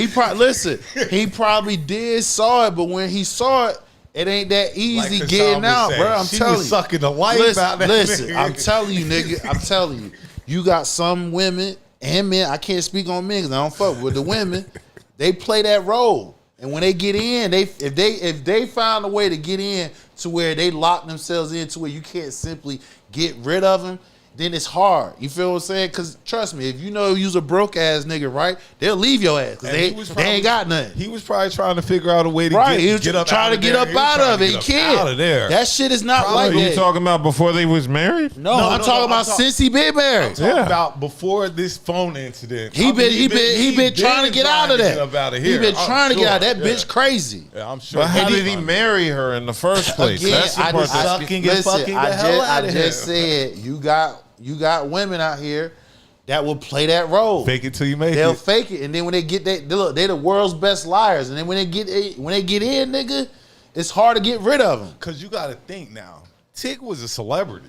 Yeah, so he chicks still were is. trying Yeah. to get, you know what? And they don't like that shit. So what they gonna do? Try to control that shit. She's going to play her role because you know I'm with a big time guy and stuff like that. And then once I get in, oh yeah, we're gonna cut all that shit full out. time crazy. So yeah, in this situation, what do you do? Do you let her take the phone? What do you do? Oh, you did. Wrestle it back? You did what the fuck. You don't wrestle it back. Man, you do it the fuck he did because it's a no-win situation. Let it go. No. Let the phone go and just no. As a person I'm telling you, as someone who been in that shit, I don't care how much of a high road you got. It's no win. And then, like Dub said, Dub asked a good question. This is a question. She got your password. Yeah. She probably do. Nigga, yes. When you got somebody that's like that, them niggas know shit. My thing is, if she knows his password, why didn't he change it? He didn't know she knew. That's the thing. You got listen. I'm gonna tell you. Listen, bro. My password is right up in here. I'm gonna tell. Listen. I'm telling you from a personal experience. Change passwords every so often. Nigga find out and get up in that shit. I'm telling you. Nigga tracking me everywhere I go. Every fucking where I go. Months. Look, yes, every 3 months. I'm talking about, look, I got cameras in the fucking house. I don't even know nothing about. Like you at a job, change your password every 3 months. So it's not, listen, when you, And you don't know this shit until you go through a soft conflict with somebody. If shit is too smooth and everything is too good, when you find out when they crazy is when you get in a soft conflict. And then when that happens, 9 times out of 10, she's up in there. So wait a minute. There were cameras you said she set up that you didn't know about? I didn't know nothing about that shit. Why are you dating women so tech savvy, first and foremost? The motherfucker ain't tech savvy. They savvy. They savvy enough though. She's savvy enough, but she ain't even tech savvy. But she said, listen. I ain't never dealt with nobody. I'm telling you, I've never dealt with no shit like this. I've never and mind you, I never said, hey, you my girl. Every time we go out somewhere, somebody see us, this my friend. This my friend. If this your wife, this my partner. I'm clearly saying it in her face so she knows. Don't give a fuck, bro. Don't care. I date women when you turn the TV on, it says update needed, and they still haven't done it yet. So that's the level of tech savvy I deal with. Nah. You got, like I said, you got motherfuckers out here that's control freaks, bro. Control freaks. And this nigga was, look, I'm gonna tell you, she put in years. Let that hang out there. She didn't put days. She didn't put weeks. She didn't put months. Nigga, she put years in just to try to break this nigga. And I wouldn't. So I'm just saying, when you got some niggas out here that's like that. And this is my first time ever experiencing anything like that. You feel what I'm saying? So now I had to rethink my whole shit now. You feel what I'm saying? So exactly. So I'm dead ass. Like for real, like right now. If I date somebody, she can't even come to my house. We gotta take you to. You gotta go to the hotel. Why are we going to the hotel? Because you cannot know where the fuck I stay at, because you might do some crazy shit. Want to key my car up, whatever. I ain't got time for that shit. You feel what I'm saying? She can't even come to my house. See, I'm too good with technology for all that. I can find out what I need to find out, and then from there, I make my decision to stay when or you go. told me you can find out who been hooking up to the Wi-Fi, that was all I needed to know. Yeah, I know all that shit. But see, that's the thing though. You in that field. I know. So you know that shit. I know. So like I said, to the average Joe, that's a whole new left field. A whole new game. So what I'm saying is, like I said, get me with cameras, I'm sweeping the whole room if I even suspect that shit. So like, I'll turn into James Bond if I need to. I mean, like I said, at that point, you know what I'm saying, even when I did suspect, it's a possibility, because I didn't give a fuck, because it's like I've been consistent from day one. That's the whole thing. I've been consistent since day one. The point is that individual didn't give a fuck. She just kept on. I'm gonna give y'all a topic that we go back to other topics. I want to give y'all a different topic, just something to take the edge off for a little bit, something a little fun. Should names be retired after a while, like older names? Should older names, or should they continue on? I mean, like George or something like. Should that be retired? Leroy. Should Leroy be retired? Like, should names be retired, do you think? Certain names. Now that can be. Is it possible the name could be? Yeah. You know what? You're right. I believe some names can be retired. Like Christopher.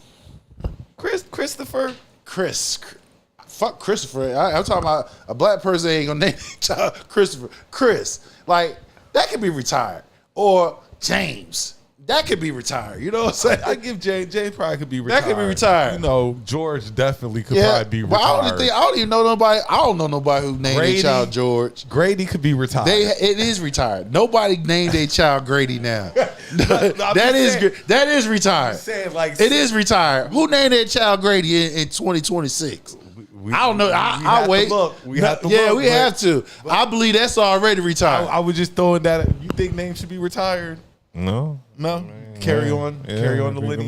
You can make it work. Now, like I said, if it's a lineage name, then okay, it's an exception. But a lot of these names you don't even hear anymore. So, Yeah, we're definitely in a new era of names. It's a whole new era of names. Yeah. Okay. Well, I wanted to go ahead and keep it moving because I wanted to talk about a couple other beefs going around, namely that between Shannon Sharpe and Shakur Stevenson. The other night on Nightcap, Shakur Stevenson was a guest on the show, and he got an opportunity to interview with Shannon Ocho and Joe. ISO Joe. And this led to a little mini beef that nobody was really expecting once it got to discussing boxing styles. No, I'm not saying. I'm saying you consume the positive news. And so if somebody says something that you don't want to hear, you assume, well, I don't value your opinion because you're not a boxing aficionado. That's what I'm saying. I assume that you don't know shit about boxing. That's you don't know issue about basketball, but you got an opinion on it. Cool. I don't try to debate. If I'm sitting here with Kawhi Leonard, I wouldn't try to debate with Kawhi Leonard about basketball. So I can't have an opinion about your boxing style. What I'm trying to tell you is you're being ignorant. That's it.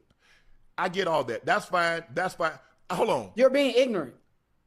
Shakur, ignorant is something that should never come out of your mouth because you don't have a degree. Okay. I run circles around you in the classroom. Brother, I don't give a fuck. Be respectful. I've never called you ignorant. I've never called you ignorant. Be respectful. On the planet, be respectful. That has not finished high school or finished school. I'm not talking about them. I'm talking to you. They didn't call me ignorant. You did. Be respectful. You're being ignorant when it comes to the sport of boxing. No. Hold on. Ignorant as a person. No, we was having a great conversation, and then he had to take it to left field and talk about ignorant. You are in boxing. That's it. You are in boxing. You're ignorant about all sports. I don't care. I'm not trying to be the smartest nigga about all sports. You're trying to be smart about You're not the smartest boxer. I'm not the smartest boxer. I'm a way smarter boxer than your favorite fighter. You don't know who my favorite fighter is. I don't have to know. You don't. I tell you what. Don't be mad at me. This is what I do know. You got an F. That's it. F what? In boxing. I got an F. In boxing, yes, you got. I have an opinion about my style and what I like to see. That's it. And you can have your opinion. I didn't try to say, "Would you this, you that." That's you all I said. You can have your opinion. I don't have no problems with your opinion. Yes, you do. No, I don't. You just called me ignorant, but you ain't got no problem with my opinion. I said you're opinion. ignorant in the sport of boxing. I done told you this Which means times. Whether it's my opinion or not. In boxing, it's my opinion. You are ignorant. It's my and opinion. I stand by that. It's my opinion. But you're ignorant. You got upset because I don't fall and praise you. Your style is boring to me. No, you're not really. Your style's still boring. You're not listening to me. You're being ignorant because you're thinking that I'm calling you ignorant as a person, and I'm not talking about you as a person of being ignorant. I'm speaking as far as your boxing knowledge and what you're talking about in the sport of boxing. You're ignorant. Yeah, so that was the back and forth. I follow. You know, and I say the same thing Shannon does, but Shakur is right though. He was cooking his ass. He was right. Shannon said, you know, you don't put yourselves in harm's way, and I was like, "What you mean, bro? Nigga, when you put them gloves on, when you step in that ring, you in harm's way. You in harm's way. Like Shannon, I understand what Shannon was kind of saying, trying to say. I feel Shakur more. He was. Listen, Brick City stand up, baby. He was spot on. That nigga was cooking. Look, you know when Shannon was high because that nigga was stuttering. Then he tried to say, you ignorant. He's like, I ain't trying to be the smartest nigga. He said, I'm not calling you as ignorant as a person. As far as the sport, he is. And he's telling the truth because, again, there's different boxing. Let's for somebody who study boxing, who actually does boxing as an activity, I can tell you firsthand, that shit is hard as fuck. You feel what I'm saying? That 3 minutes, 12 rounds is no joke. And you throwing punches over 200 punches, your arms get heavy as fuck. So what I was trying to say is, when people say Shakur is boring, you don't know boxing. Because the boxing itself is who can hit who without getting hit. That's boxing. Now you got different styles of boxing, like you got sluggers, like the Mexican style. Mexicans, they're sluggers. They stand in front of each other. We gonna see who gonna knock each other out. Can I say this? I think because y'all call us casuals, but you know I used to watch boxing. But as a fan of boxing back in the old days, we were spoiled because the fights we saw were Brutal. What you said, slugfest. Like that's what we were kind of brought those up fights on. were short, like Tyson fights. Yeah, but all the fights he talking about like Sugar Ray. All the fights they were went short. like yeah. 15 rounds and shit. Durant when George and all them spoiled when it came. So when Floyd came and brought that no back up, not even Floyd. When Tyson came, Tyson changed the game up because when we saw heavyweight fights back in the day, they went the distance. You know, every now and then somebody get knocked out in the 8th round. It's usually 4 rounds on. Tyson was knocking niggas out 30 seconds in. But when I say Floyd came, Floyd changed because now we weren't really used to seeing such a defensive fighter who was really about the prowess but of see, boxing. this is where boxing, people who study boxing, there's others.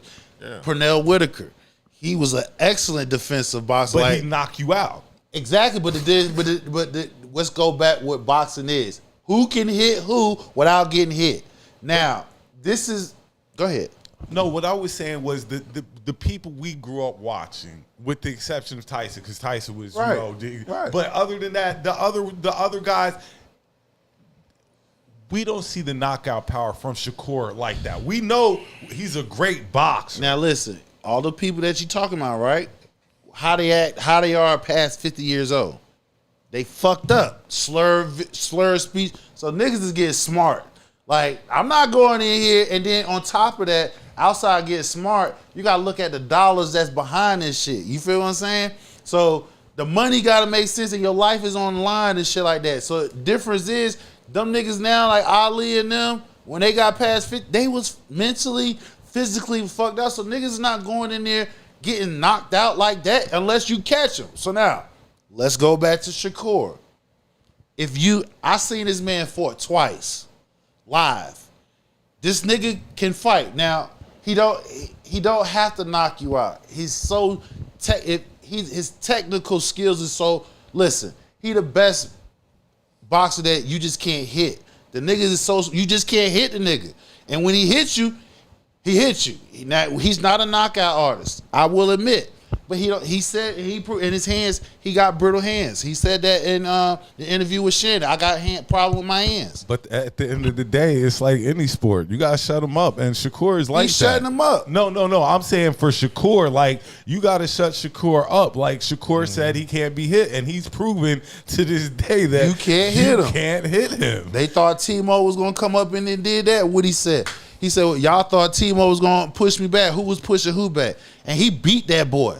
But Shannon got offended. He let his ego get in the way, right. And he let a lot of things transpire in that interview. Once he heard the ignorant, which he wasn't listening for you're ignorant towards boxing, he just heard ignorant. Right. And he just went off. Right. And he was like, you're ignorant to all sports, but y'all are just talking about boxing. Right. I mean, I don't know what that has to do with anything. And on top of that, Shakur is admitting like, hey, I don't know all that shit. I'm not going in there debating somebody I don't know. But he said, but when it pertains to boxing, you're ignorant. But it got stupid when they were talking about fighting each other. Yeah. Like that's when the conversation got crazy. Like, Shannon, you're 230, 240. Shannon's on the second hip. Yeah, you can't even fuck with his hip. But nevertheless, like, outside, look, he got crazy. He like, look, he said, you not, what Shannon said, you not the best. He said, you not the best something. He said, I'm better than your favorite fighter. So then Shannon was like, he brought up Tank. He was like, when we fight Tank, if I fight Tank, you make sure you bet me. He's like, oh, what you talking about, 50? He's like, nah, nigga, we ain't talking about 50. We talking about 100 up. He said, you make sure you bet me if I fight Tank. See, when you hear somebody talk like that, he's telling you what it is. Look, and if he fight Tank, I'm be glued in. If he fight Tank or Haney, either one of them two, I'm tuned in. Listen, Haney, it can be Haney, Tank, motherfucker. What's my boy? Bud? What's the Mexican Spanish guy? Canelo? No, not Canelo. He's too big. The one that beat Haney. Oh my God. The pretty boy. Yes. Rick, start with an R. Not Sanchez. I know exactly who you're talking about. But anyway, them three. Yeah, I know who. But I said, my boy is willing to fight anybody. And if everybody kept saying, "Oh, all last year he's stalking niggas," niggas is not wanting to fight him. And anytime you got a boxer sitting here chasing down a nigga like, "Yo, what's up?"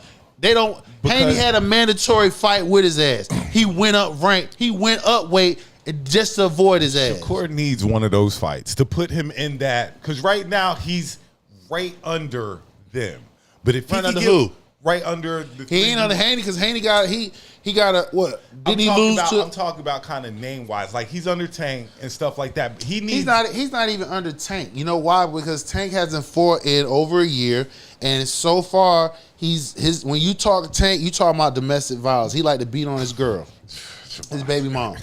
But so what I was saying name wise, for Shakur to climb his name to be like.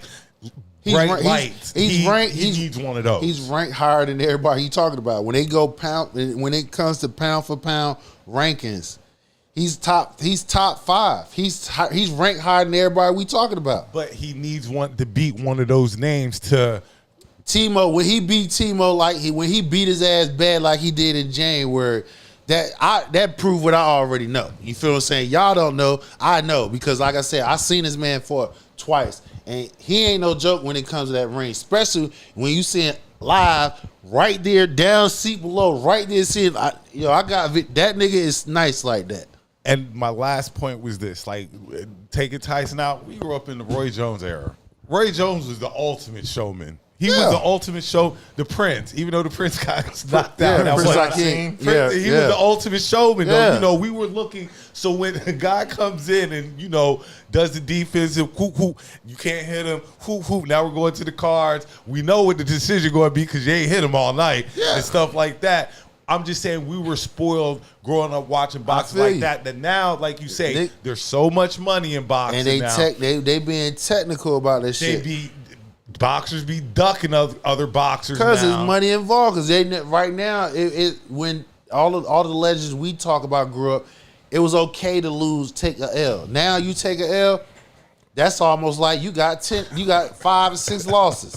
Niggas don't want to take no L's because why? They got spoiled off of what's the name going undefeated. We didn't really care about L's like that. Right. We just want to see you fight. That was really it. But the last legendary. We just talked about his ass last week. He's undefeated. He went undefeated. Who, Floyd? Floyd undefeated. Yeah. So that niggas has got there in their mind. Boxers in that. Him and I think my man went undefeated. And like you say, you want to be in good mind. I might need to check. I think Bud went undefeated. So most of the greats lately that retired gone undefeated. So now niggas don't want to lose no fights. Yeah. Interesting. Well, I don't see Shannon Sharp and Shakur squaring up. Never. They matter of fact, they probably most likely apologize to each other afterwards. No, they didn't apologize. I think that shit was fake, to be honest, because the way Shannon Sharp was not letting shit go and moving along, I've seen him do plenty of interviews on Club Shay Shay, and I personally think he and Shakur staged that. Maybe they agreed to start some shit. Maybe one side took it too far, but I do think that was planned out. And Chad was agreeing with Shakur. Because Chad does, boxes, messes around with it. So he understood where Shakur was coming from. Like I said, Shannon he got upset. Once Shakur threw ignorant out there and he didn't hear the whole thing of how it came off. He just took ignorant. He just got offended. And it wasn't, that's why I said it's fake. Shannon knows how to hold his anger in when Skip Bayless sunned him. Well, that's different because he was on a national cable show versus his own shit. Yeah, that was Skip's show. So, right, you got to eat certain stuff. He wasn't big then, you know what I'm saying? So he wasn't what he is now. Nah, I purposely think that Skip was set up. That's just my personal belief. I don't have any proof, but I just feel like based on Shannon's interview style, from all the times I've seen him do interviews, he knows how to bypass certain stuff and let it go for the sake of moving along. So for him to call it out and keep on talking shit, I think that was contrived. I think that was planned. That's just my personal opinion on things. Well, if anything, they sold more tickets for his next fight. That's the point. Yeah, that's why he did it. They sold tickets. whoever Shakur fight next. I'm mad because I was supposed to be. I'm there. The next one, nigga, I'm there. Front row. That's why I purposely think him and Shannon hyped that up as promotion for his next fight. And he signed a new deal with Zuffa. Yeah, because he just that's why he was on the show to talk about his new deal. That's under your boy from MMA, the president. Huh? Was it Zuffa? Yeah. Did I see your boy talking with Zuffa? Yeah, and that's what's the name? The president of Dana White. Dana White signed him. Oh, yeah. Then this is some wrestling shit, bro. No, Dana White and them, they expanded into boxing. So that's what I'm saying. No, I'm talking about the Shannon Sharp Shakur shit. You talking about some wrestling shit. You talking about Antic. Yeah. Well, you know, MMA ain't. That's okay. No, I believe it. And Nightcap is with the bullshit. They've done that plenty of times. Danny Garcia? Yes, Danny Garcia. Garcia, okay. So if he fight Danny Garcia, Tank, or Haney, give me any one of those three. He'll beat all of them. That's real talk. Cool. All right, let's go ahead and move along because I did want to take time out to discuss what's going on with Marcellus Wiley. So for those unaware, Marcellus Wiley was arrested, and there have been claims of grape by his wife, Anne Marie Wiley, and abuse in her divorce filings. And some people are saying it's not real. These are fake accusations. Some people are saying it is real, but I know Marcellus Wiley's colleagues have all formed like Voltron to defend this man and bring up a timeline of events, namely that of Emmanuel Acho. In their rooms. I don't know what the hell did happen or didn't happen. I just know the allegations. What I do know is timelines. 2012, Anne-Marie alleges Marcellus and tried to shoot it to a couple of her friends, alleges. 2014, they get married. I'm confused. 2012, Anne-Marie alleges Marcellus tried to shoot at a couple of her friends. 2014, they get married. 2024, not on the Real Housewives of Beverly Hills, says, you know, truly blessed, wonderful man is my husband who lifts up me and my 4 children. But the accusations state that Marcellus has a pattern of physical violence, verbal violence, emotional violence, financial abuse, and because of all the abuse, there are certain gaps and lapses in her memory. It's a tragic situation, not just for the adults, but really for their 4 children. Yeah, so that was Acho breaking it down. Now, his wife, Anne Marie, is a former member of the Real Housewives of Beverly Hills. She's a cast member, so there's a lot of, it seems, extra drama, possibly to keep her name hot, and these allegations may or may not be true. But we do know, as Acho just mentioned, that she accused him of rape only for 2 years later to marry him. So there's a lot of this is a situation very similar to the Big Tigger incident we just talked about, because there's been a lot of false accusations allegedly being thrown around.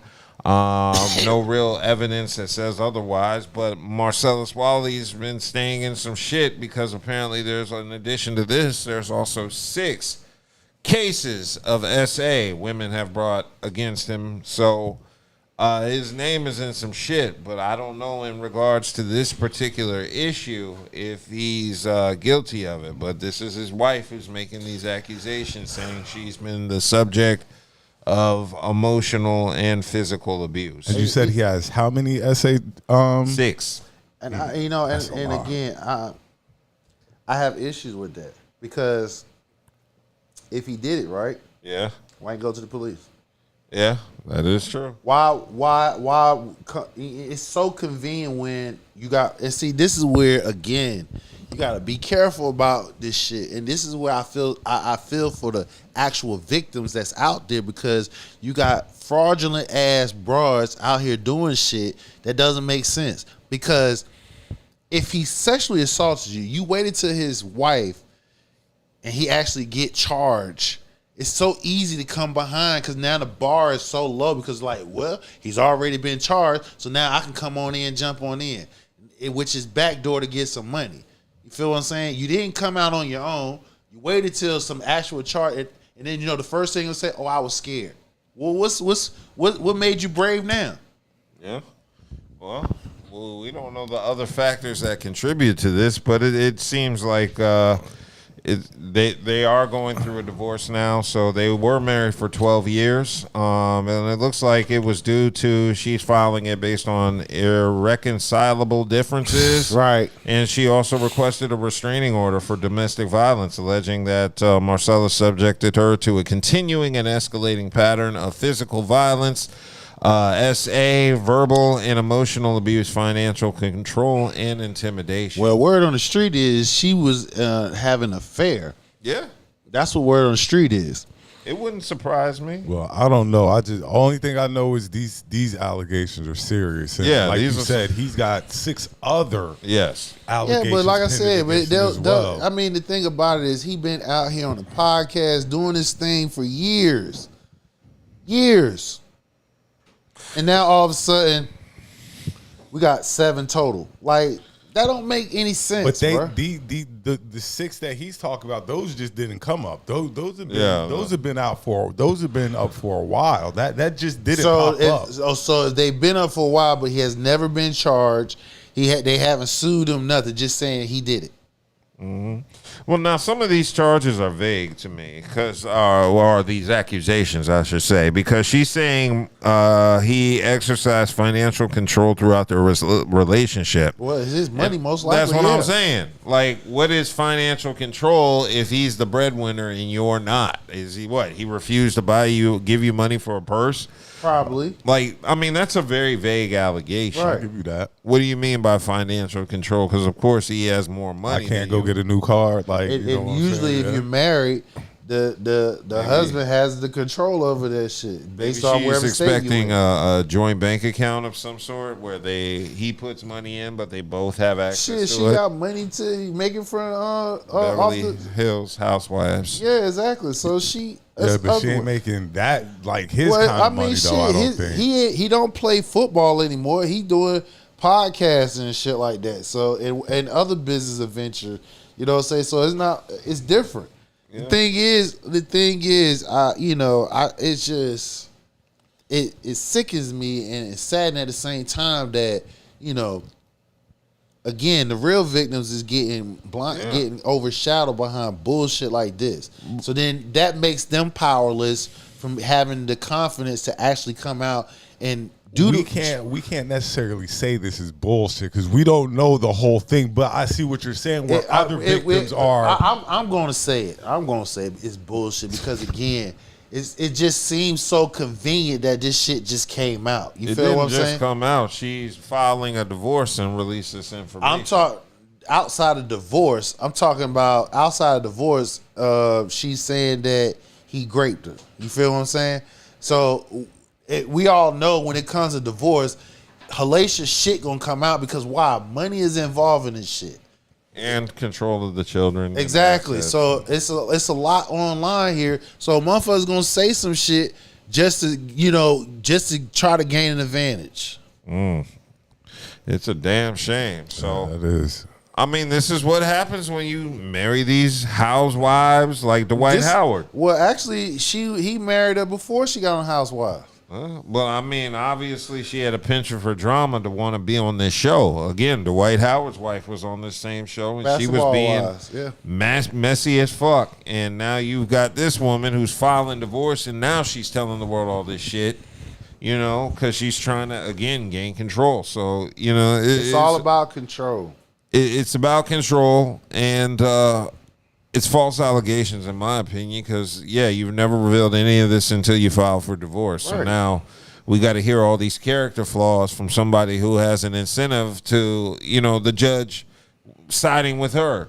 Because, again, she wants to make sure he's not able to see the children, and she don't want joint custody. She wants full-time custody of these children. He got to go through her. Yeah. So I really think these accusations are trumped up or, false in general. But, she has an incentive. So you got to be cautious of people who have incentives. But more importantly, like in the same thing with Big Tigger, You had to have known this woman was crazy if these allegations aren't true. You have to see the red flags. I mean, if a woman wants to be on Beverly Hills Housewives, she already has a penchant for drama you probably saw before she was on the camera that you just chose to ignore. Right? I don't know why. I've seen his wife. She's an attractive woman, but she ain't drop dead gorgeous to ignore the crazy and shit. I mean, there ain't no woman that attractive. I mean, if you got money and power and fame, you can ignore it, because even though she might have a temper tantrum, you just go off on the other side of the damn house, or better yet, fly to another state. Ain't shit she can say or do. Yeah. It's different. You can get away, or you might give her $5,000 here, bitch. Go shopping. Shut the fuck up. You might do that. Yeah. Because Cameron said it. He said, I'll pay for my piece. Here, take this shit. Get the fuck on. But he's exercising financial control. He's financially abusive, whatever that means. If it's my goddamn money, I give it to you how I want to give it to you. Hell, by you being with me, next to me, you can build your own business adventure and make your own fucking money. Mm-hmm. I mean, if we really want to be frank, he ain't gonna do that. She ain't gonna do that. She is when she got her ass on Housewives. She make it. That's a check. Yeah. And she already trying to figure out what she gonna do with his money. She figure out. One thing about chicks. She One plot on thing this about shit. women is they putting together their next plan. They have a contingency plan already in place. That's why you got to have a prenup, and that prenup that he got probably solid as hell. Yeah, I'm pretty sure it is. So she doing some hellacious shit to get around that shit, and this is probably it. Yeah, I could see that. That's definitely a possible conspiracy. Yeah, she got financial incentives to do some fuck shit, because he probably got a prenup that if she divorces ass, she ain't getting as much as she want to if she do some bullshit. So you come out of left field saying he did all this shit, that probably is some language that is in that damn prenup that probably able to upend it if he did some fuckery or some bullshit popped off. Well, and she trying to exploit it. Well, we're going to see how it plays out. Like I say, I don't know, when stuff like this comes out, I don't know who to believe. You believe Marcellus, you believe the wife, but that it's not up to us. When money is involved, nigga, everybody's suspect. And who got control of it? From what we see on the outside in, he does. Mm-hmm. So she got incentives to do some bullshit. Yes, indeed. All right. Well, I hope it works out well for Marcellus Wiley. One thing I'm not cool with is people being falsely accused of such horrendous things. And, I hope these allegations are false just for the sake of reputation. And I don't kids, see a man. your kids too. Yeah, and your children, of course. You don't want these allegations to come back to be true at all. Not at all. Okay, let's go ahead and move along, because I want to stay in the realm of dating and relationships, because Scottie Pippen is in the news this week. Scottie Pippen is allegedly facing backlash because he decided to step out in public with his brand new 23-year-old girlfriend. 23. Yeah, he's always one with 23, so now he's taking that to his personal life. Look, but she black though. Yeah. Oh, that is black. He learned from Shannon. He ain't put no snow, but he got a black. You got a clip for this? Or yeah. I mean, you do? No. Oh. Well, you know that damn man too. He dating that hey girl. Man, look, she showed the other clip. What's the old girl that got the young dude? Kathy Griffin was in the news with her 22-year-old boyfriend. And she knows she too damn old for that damn young man. We just talked about but the energy is different. We just talked about old girl about a couple months ago. She dating younger men. Who? What's Joy? Joy Taylor? Joy and Cheyenne. Cheyenne Bryant. Not her. I know who you're talking about. What, Cher? No, Cher what's the name daughter? 30-year-old boyfriend. What's the name daughter? Deion Sanders? Oh, god damn, I got a brain fart tonight. Yeah, nevertheless. Yeah. You think it's cool? No, but that's what they do. I think me personally, I don't go. I can't. But see, oh my God, you gotta be careful when you say can't and won't ever. I can't. I have a cutoff like I think 10, 15 years. 15 years. Hassan, at 60, you talk about your daughters. Yeah. She's 23. She mine- come home and be like, Dad, this Leroy. And look, you know what? As a father, right? I fear that, but I also tell my girls, that there's most likely there's not going to be a young man your age that's on point, responsible. You said your age. Hold on. Listen to what I'm saying. Listen, I'm not when I talk to my kids, I'm probably one of the realest. I'll be real. I tell my kids I'm not gonna sugarcoat shit because the thing about it is when you get outside of me, this world don't give a fuck about you. You feel what I'm saying? So I'm gonna, I'll give them their innocent years from babies on up to preteen, but when they get like 16 up, all right, I gotta teach you what's going on. I gotta let you know this is real out here. But my question, hold on, I'm about to get to it. I'm getting to it. So now I tell my girls like, hey, it's levels to this shit. You feel what I'm saying? I prefer you not to. You feel what I'm saying? But I can't tell you what to do. Will I be happy with it? No. Now, like right now, my daughter has somebody her age. He's a fuck nigga. You feel what I'm saying? He's a fuck nigga. And I tell it loud and clear to her. He's a fuck nigga. You got a father that's staying on business and it's boom. So now if she were to come with somebody older than her, I can't be mad. Hassan, okay, older. I would be. Okay, no, but this is what I'm saying. Older, like 23. Yeah. Okay, he 33. Yeah. 43. Scottie Pippen is a multi-millionaire. Right, exactly. That's another thing. That's the part that's killing me. He can pay. Sad to say, anything happens, he can take care of it. And the thing that really weirds me out, it's not that I agree with the situation because I wouldn't date that young I don't date that young now, but my thing is this. It really irks me when they say, what is this 60-something-year-old doing with this 23-year-old? And I'm saying he's doing the same thing a 23-year-old would do with the 23-year-old. Fucking on her. That's what I'm saying.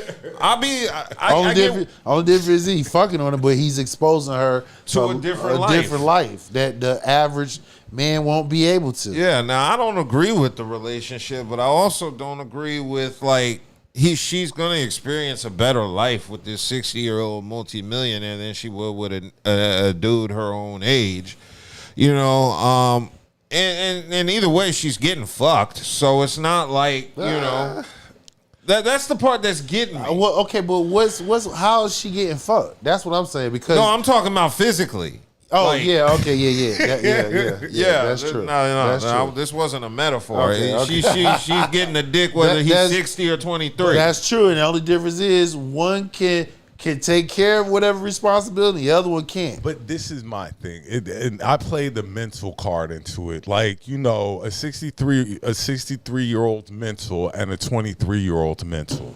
You know what I'm saying? Being that he's the breadwinner, as you said, which he is the multimillionaire, he's going to have control in that. I'm kind of like, would you rather have a 23-year-old have control and don't have shit, and you still got to take care of the responsibility? Of my child, because if the 23-year-old got control and don't fuck up shit, just can't and your daughter be like, Dad, I need. I just can't. I can't Versus this sign motherfucker, off. if he do something, I'm happy for Scotty. I'm happy if they. I ain't condemning him. I'm happy for to him. each his I'm own, not man. hating, but do your thing. Me, like Dub said, I can't even date that young now. Like, I can't date a 23-year-old. It's because I'll fuck the dog shit out of one. For one reason is again, we just sat right here and said like if Why Tigger or Marcellus Wallet had fucked with these crazy chicks because the niggas got money, right? So when they start bitching or whatever, like you drop a couple of bands on their ass, take your ass on the other side of the house, get in your jet and get the fuck on. You can leave and get out of the way. But when you a broke nigga or you're an average nigga, you can't. The most as far as you can go is to the next room. And not only that, I think I might have lost my train of thought, but 63, 23. I mean, we got women out here doing the same shit. And it's wrong. Right. But they're not getting condemned. They should be, but they're wrong. not. So I'm not. Listen, if the women not getting condemned, I ain't condemning the men. Fuck that. No. And Scotty only learned it from his ex-wife. All right, she's out here. Look, you fucking dated my teammate's this is what I was son. gonna say. This is what I was gonna say. How old Scotty kids? They grown. Well, they ain't old enough to play. Okay, in the league. boom. 20 now, plus. Now, as a father who has my daughter's not that old, but as a father, when I'm that age, you know, and like I bring home a 23-year-old, my daughter gonna look at me like I done lost my fucking mind. My daughter gonna look at me like I'm out my mind. That's true, but again, she don't take care of you. So, and at the end of the day, right? If he die, right, you want that will, right? So you go get the hell out the way. It ain't shit you can do. I mean, again, he's looking at it like, hey, I'm single, right? Trick done told you. Older men rather deal with younger women and their attitudes because one, not only keep them vibrant, but they can deal with it versus a woman who's older and they stuck like that. You feel it's different incentives, even though it's the incentive is the packaging more than likely. You got a young 23-year-old tender. I mean, you got like, some, but you got some. You got no. That's. I mean, okay. Outside. I mean, you got some bad looking 50, 60-year-olds. Yes, you do. But right. You know, you talking about 23-year-old young tenderoni, as they say. The difference is, like you said, from finances to maturity. You feel what I'm saying? It's advantage. Just like, and on top of that, probably livelihood, because you know, older people, right, when they get older, and if you around somebody just around the same age, y'all synced in, y'all doing some shit like y'all going to bed early. When you deal with somebody younger, right, she trying to stay up all night, goddamn. So and you I'm up still trying to go to bed early. No, you ain't. You up with her. Look, if she got there, wake your ass up, fucking the shit out of your ass, you get the fuck up. You feel what I'm saying? One thing I've learned about getting older, fucking is good. But we just ain't gonna fuck the whole, like, you know what? Sleep is better. But you I'm dealing down with a good sexual episode. But you dealing with somebody that's half your age, and she got nothing but spunk on her ass. All I'm saying is, as I've gotten older, she got spunk on her ass. Sex is good, but wouldn't Doug sleep a little bit, just a little bit better. So now you wouldn't be interested in a younger lady. You rather deal with somebody your age or a little bit older. Scotty like, yo, I'm 60. Nigga, I don't want to deal with nobody my age. I want to deal with somebody younger because they're gonna keep me going. Okay, now Charles says if he was 23, then there still would be a possibility that his intentions were pure, but at 60, you know he's not taking her seriously. But at 23, what makes you think the niggas at 23 are taking her serious? Yeah, he ain't taking her serious at 23. I'm not gonna say he's not taking her serious at 63 because you know he might. He looking for somebody to take care of him. You are on the end of your run. Second half of your life cycle. Your run is about to got be 20. over. You got at 60 years old, you got 20 to 40 years left. So you're looking more at love at 63. I think love. A little vibrant, keep it live. You know what I'm saying? Keep the energy But you're looking to secure like this. Like if I'm getting ready to mess with you at 63, I'm looking to secure this I don't know if I'm going to be able to go out and get something else. No, he can. Like this nigga a million now. No, this nigga a million. I'm just talking about for not him per se, but just a 63-year-old. I wouldn't think. I wouldn't. I don't. Now, all right, I'll play devil's advocate. I think for somebody who been in the game so long and you got bread and your bread long, right, it ain't hard for you to bag a chick. Now, especially somebody young, she probably strike them different because she's mature and she seems like she's on point. You feel what I'm saying? So that's what probably gravitate to him because, like I said, you know, you got some 20-something-year-olds and them motherfuckers they toxic. Did you say that he looked at her like she was mature? No, she probably interact the interaction part. She probably conducted herself in a more mature manner. Correct. Than the women her age. Correct. That Scotty might have appealed to. Correct. Or he just like Dub said, throwing it in his ex-wife face. I can get him too. I get these young. Well, that was a given. These youngins he too. got that paper. Huh? Right. He been doing it. Her bagging a multimillionaire in her late 40s, early 50s is more impressive to me than Scotty bagging a 23-year-old in his 60s. But yeah, I mean, like they like him young. Both of them like him young. Yeah. And my thing is, yeah, Scott. Who's to say Scotty ain't taking her serious? But like I said, at 2360, she getting that She getting dug in. The Pippen kids got to be like this. Every time they parents, the Pippen kids got to be like, I do not believe this. Like, what the fuck? But you also know too, now, people who live up there, right, they intentionally set their kids with people who's well off too. Yeah. Because again, like I said, it's always, money will always stay in the family. Establish that life. Right. Yeah, but I don't agree with the relationship. You know, if Scotty wanted to just meet up with the 23-year-old and fuck the shit out of her, nobody would care. But the fact that he's taking her serious and showing up in public with her and taking her to events and like treating her like a girlfriend, that's problematic. Okay, that's the real issue here. Because if she's an escort, Scotty could just give her money, fuck the dog shit out of her, and nobody would care. But the fact that he's taking her serious enough to be seen in public with her, it just seems like it's more problematic. Well, then also too, you remember, right? What's people up that food chain, right? It's either controversy or soft controversy. This is considered soft controversy because it ain't nothing violent or nothing of that sort. It's just a matter of this is just opinion based. Exactly. So that's what I'm saying. So exactly. Yeah. So when somebody who's a celebrity and they want to keep being relevant, the algorithm, right? Yeah. He doing something to keep his name in the algorithm. All right, let's go ahead and move along because I wanted to touch on a couple sports topics, namely that of Stephen A. Stephen A. has been in the news pretty much getting at everybody this past week, and he was supposed to be on vacation, and that's the surprising part. This nigga cut his vacation short to get at everybody. Hell yeah. So last week, we had discussed the hard foul Caitlin Clark had received in the game where, who was it, Alyssa Thomas. Alyssa Thomas, who put her hand around the throat. We thought that was the end of it. Apparently, it's not. So it started with Acho basically giving a soundbite we had used where he said Caitlin Clark needs to leave the WNBA because she's a distraction. And also said that if she did left the W, even if she did left the W will still be fine if she went overseas. Yeah, so that sparked an immediate comment from Stephen A., who decided to get at Acho for his reasoning on Caitlin Clark. Absolutely, positively insane. But I say that affectionately because I like the brother. You know, who's smart, who's thoughtful. I respect that man. I just think he's insane with this particular take.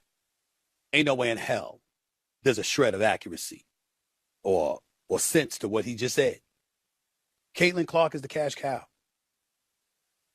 I don't care what numbers you see the WNBA making. They're nothing compared to the numbers Caitlin Clark generates for the WNBA. That's just the truth. You know, she comes into the league and 2 weeks later, after years and years of flying commercial, they get chartered flights the moment she arrives into the league. You're talking about salaries that range anywhere from $100,000 to, if they're lucky, $300,000 in the WNBA. Caitlin Clark making over $16 million because of the endorsement she gets off the court. When she goes to an arena, she packs the house. When they talk about their bloated attendance numbers, they feed off of her and her contribution. Now, I want to be very, very clear about what I'm about to say. Caitlin Clark did not build the WNBA. The WNBA was built on the backs of many people who came before Caitlin Clark, most of them being sisters. But the money, the bag, the ratings, the collective bargaining agreement that was just signed, all of that came after Caitlin Clark arrived. See, at some point in time, we got to accept what America is.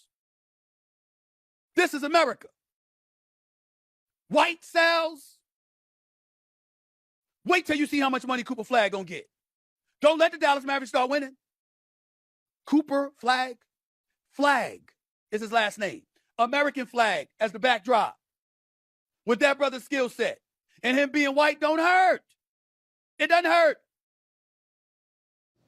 So, Stephen A. giving his thoughts on Acho and, of course, Cooper Flag, assuming he lives up to his standard next season. I just wish they'd let them play basketball. They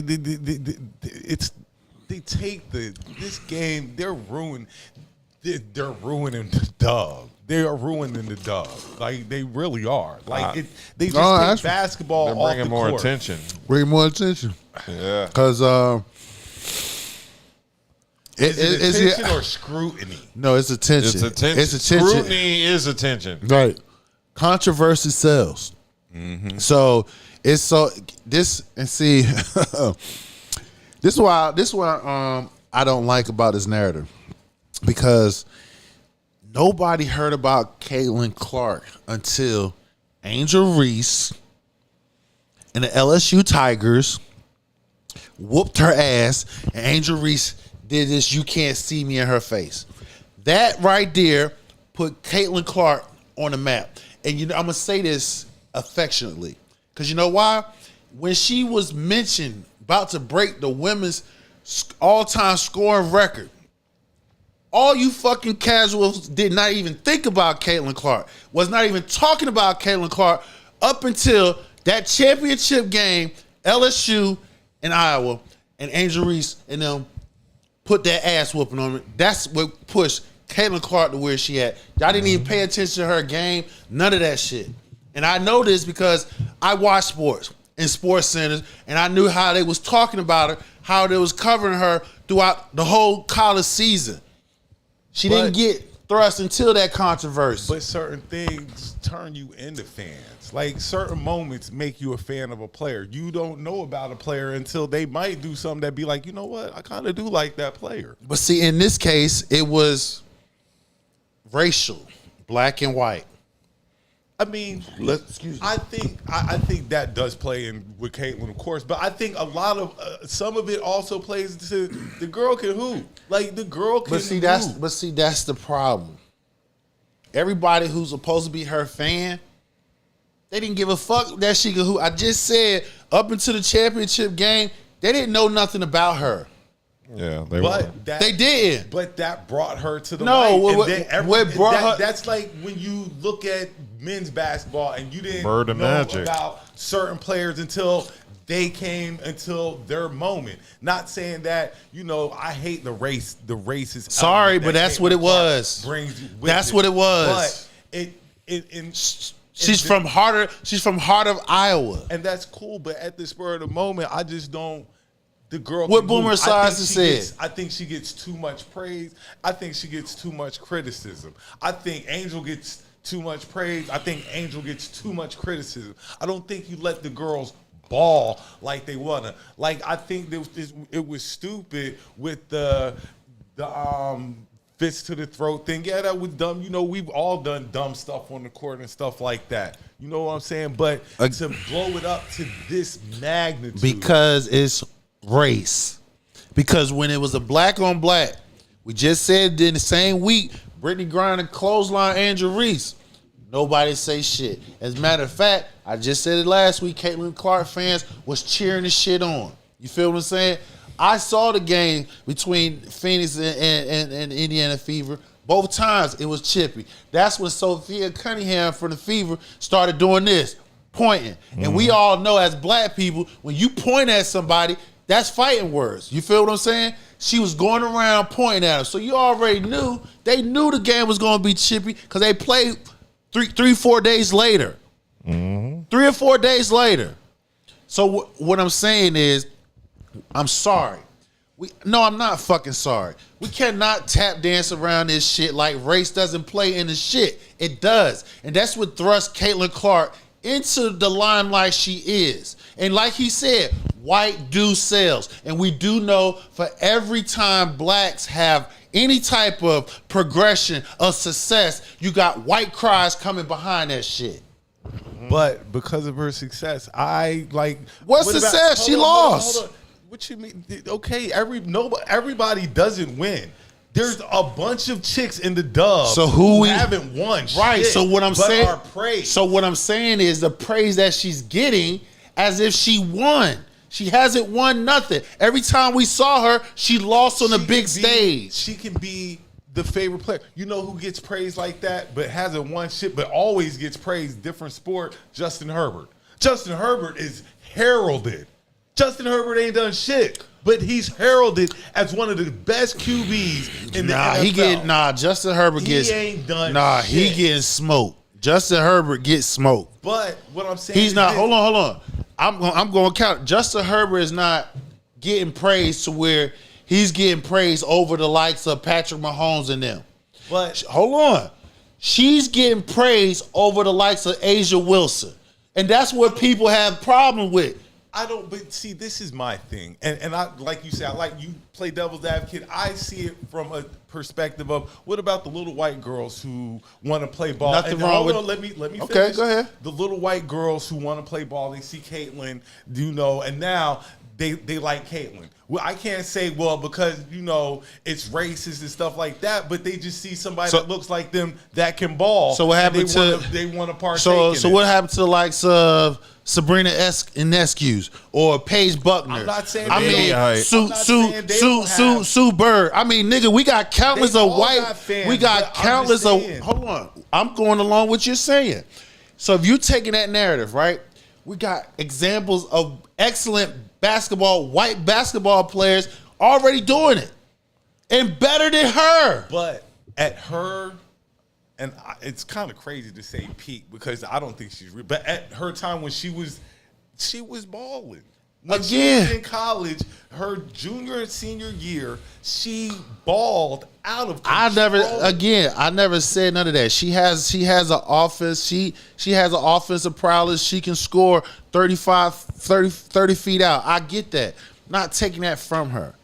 But when you put her ranking up other ball players at her position, I can name 5.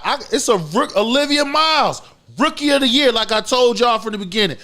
I'll take her over Caitlin Clark. But all of this stuff is subjective in opinion. And that's fine. But when you're trying to say she's the reason why all of y'all got this, don't you think the likes of Asia Wilson and them take offense to that shit? They played their part in it. They all play a part in this. They all play a part in it. I think Caitlyn gets too much credit, and then she doesn't get enough credit. Just like I said, the same thing about Angel. Same thing about Asia. Asia don't get the love that she's supposed to get. Because again, you have people saying they are jealous over Caitlin Clark. No, when you got sports media pundits saying so, and they're trying to make it, like I said, they're thrusting her ahead of people who established this shit. The league hasn't been open for 30 years for no reason. And now, hold on. And this is another thing. She didn't come in this shit by herself. Y'all can't keep AR out of this shit. AR was the reason why she where she is. Because if AR don't do this and don't put that 20 point blowout on their ass, nobody would be talking about Caitlin Clark. And that's real. It's the magic bird effect. It's the magic bird effect. So when people say she's the reason why everybody got where they at, no, the fuck she ain't. Angel Reese is. Because if Angel Reese don't do what she does, nobody talking about her. It's both of them. It's both. It's both. So we're not taking away. And no, nobody's not talking about it. No, nobody's saying it's her and Angel Reese. They're saying it's her. It's her and Angel Reese. But we know it's different. We know it's them. And there's other white girls out on the court we love. We love Ionescu. We love Paige. Paige probably one of my favorites, to be honest. Paige gets busy. All I'm just saying is, does she have a nice game? Yes, she does. But is she better? Is she the face of the league? Is she better than a lot of these players, no the fuck she ain't. Because like I said, I'll take Paige Button over her. I'll take Inescu's over her. I would take Olivia Miles, and she a rookie right now, over Caitlyn. Because you know why? The difference, what I keep trying to explain to people is, yeah, Caitlyn's nice, but when you get body up on her, you take her out her game, and when it come time, her playing defense, she gets cooked. She's like the Luka of the W. I just think low buys. All these women deserve their credit. Caitlyn deserves hers, but everybody else does. Yes, too, all of them do, but that's the machine problem. work. They're not saying that. And she's getting the treatment. So guess like what my man said on ESPN yesterday. She's getting like the Michael Jordan treatment when he got froze out of the Olympics and shit like that. She getting the LeBron treatment when LeBron came in the league when he was the chosen one. You know how it is. When everybody, the media pumped him up, the vets and everybody in the league gonna give him what they add. Welcome to the W, nigga. You know what I'm saying? That's what they're doing. But the problem is it's gone further than that because it's political. You got fucking GOP congressmen and women sending a letter to the W saying, we need some inquiries about why Caitlyn getting hurt. And see, that's the reason why they putting targets on her ass for no reason. And like I tried to say, the DOJ gonna get involved. She don't say nothing. When the last time you heard Caitlyn Clark speak? She said something last week. But what did she say that like she don't? But see, so she's a target for her. It's her fans. Her fan for no reason. It's her fan base. And let's keep it real. She know it, but she ain't saying nothing because that's how she make her bread. And then what's making and the W is using all of this controversy to bring in the viewership because on the Dan Patrick show, the commissioner of the W supposed to come and interview with the Dan Patrick show. They had an agreement that she would do the interview, knowing that there's going to be some question about from the Caitlyn Clark situation to the expansion they supposed to be having, still having, coming up and everything. They said they waited for 2 hours. Didn't hear nothing from her. The PR team for the W advised her, don't take the interview. She's 50 yards from them, putting golf and shit, while the Dan Patrick show waiting on her to have an interview. They are using this to drive in viewership. I just wish they let the women play basketball. They take all this other stuff out of it. No, they driving it up. Play basketball. They driving it up. Controversy sells, so that's what they doing. They taking this shit and they running with it. Yes, indeed. So, yeah, in regards to the DOJ, a Republican congressman did sign a letter demanding the WNBA address the treatment of Caitlyn Clark. And the league could face a federal investigation if Commissioner Kathy Engelbert doesn't act. So, go ahead. I'm sorry. I didn't mean I was saying it's very obvious this is a racist act because the WNBA is a league of hard fouls. If it's not about sports betting, the government should not be in sports. We got so many problems going on in this country right now. The last thing y'all need to be worried about is what's going on in the WNBA. See, again, this is proving why I'm saying why she gets the notoriety that she's getting, because I've been saying this since she came in the league. She's being used as a Trojan horse. She's being used as a Trojan horse for white supremacy, GOP, MAGA, all that stuff to attack black women, black people, even down to LGBTQI, all of that. They're using her as a proxy to do all that stuff. And the league is making money off of it. Even Caitlyn is making money off of it. So everybody's winning. Everybody winning. Remember, they were talking about how the dub was down a couple of years ago. They were talking about how the dub was being subsidized. Let people know. I was like, who the fuck be in business for 30 years and being subsidized? The dub hot right now. Right. The dub hot right now. And like you say, you got to be hot if you're talking about expansion. Yeah, they got 2 teams in.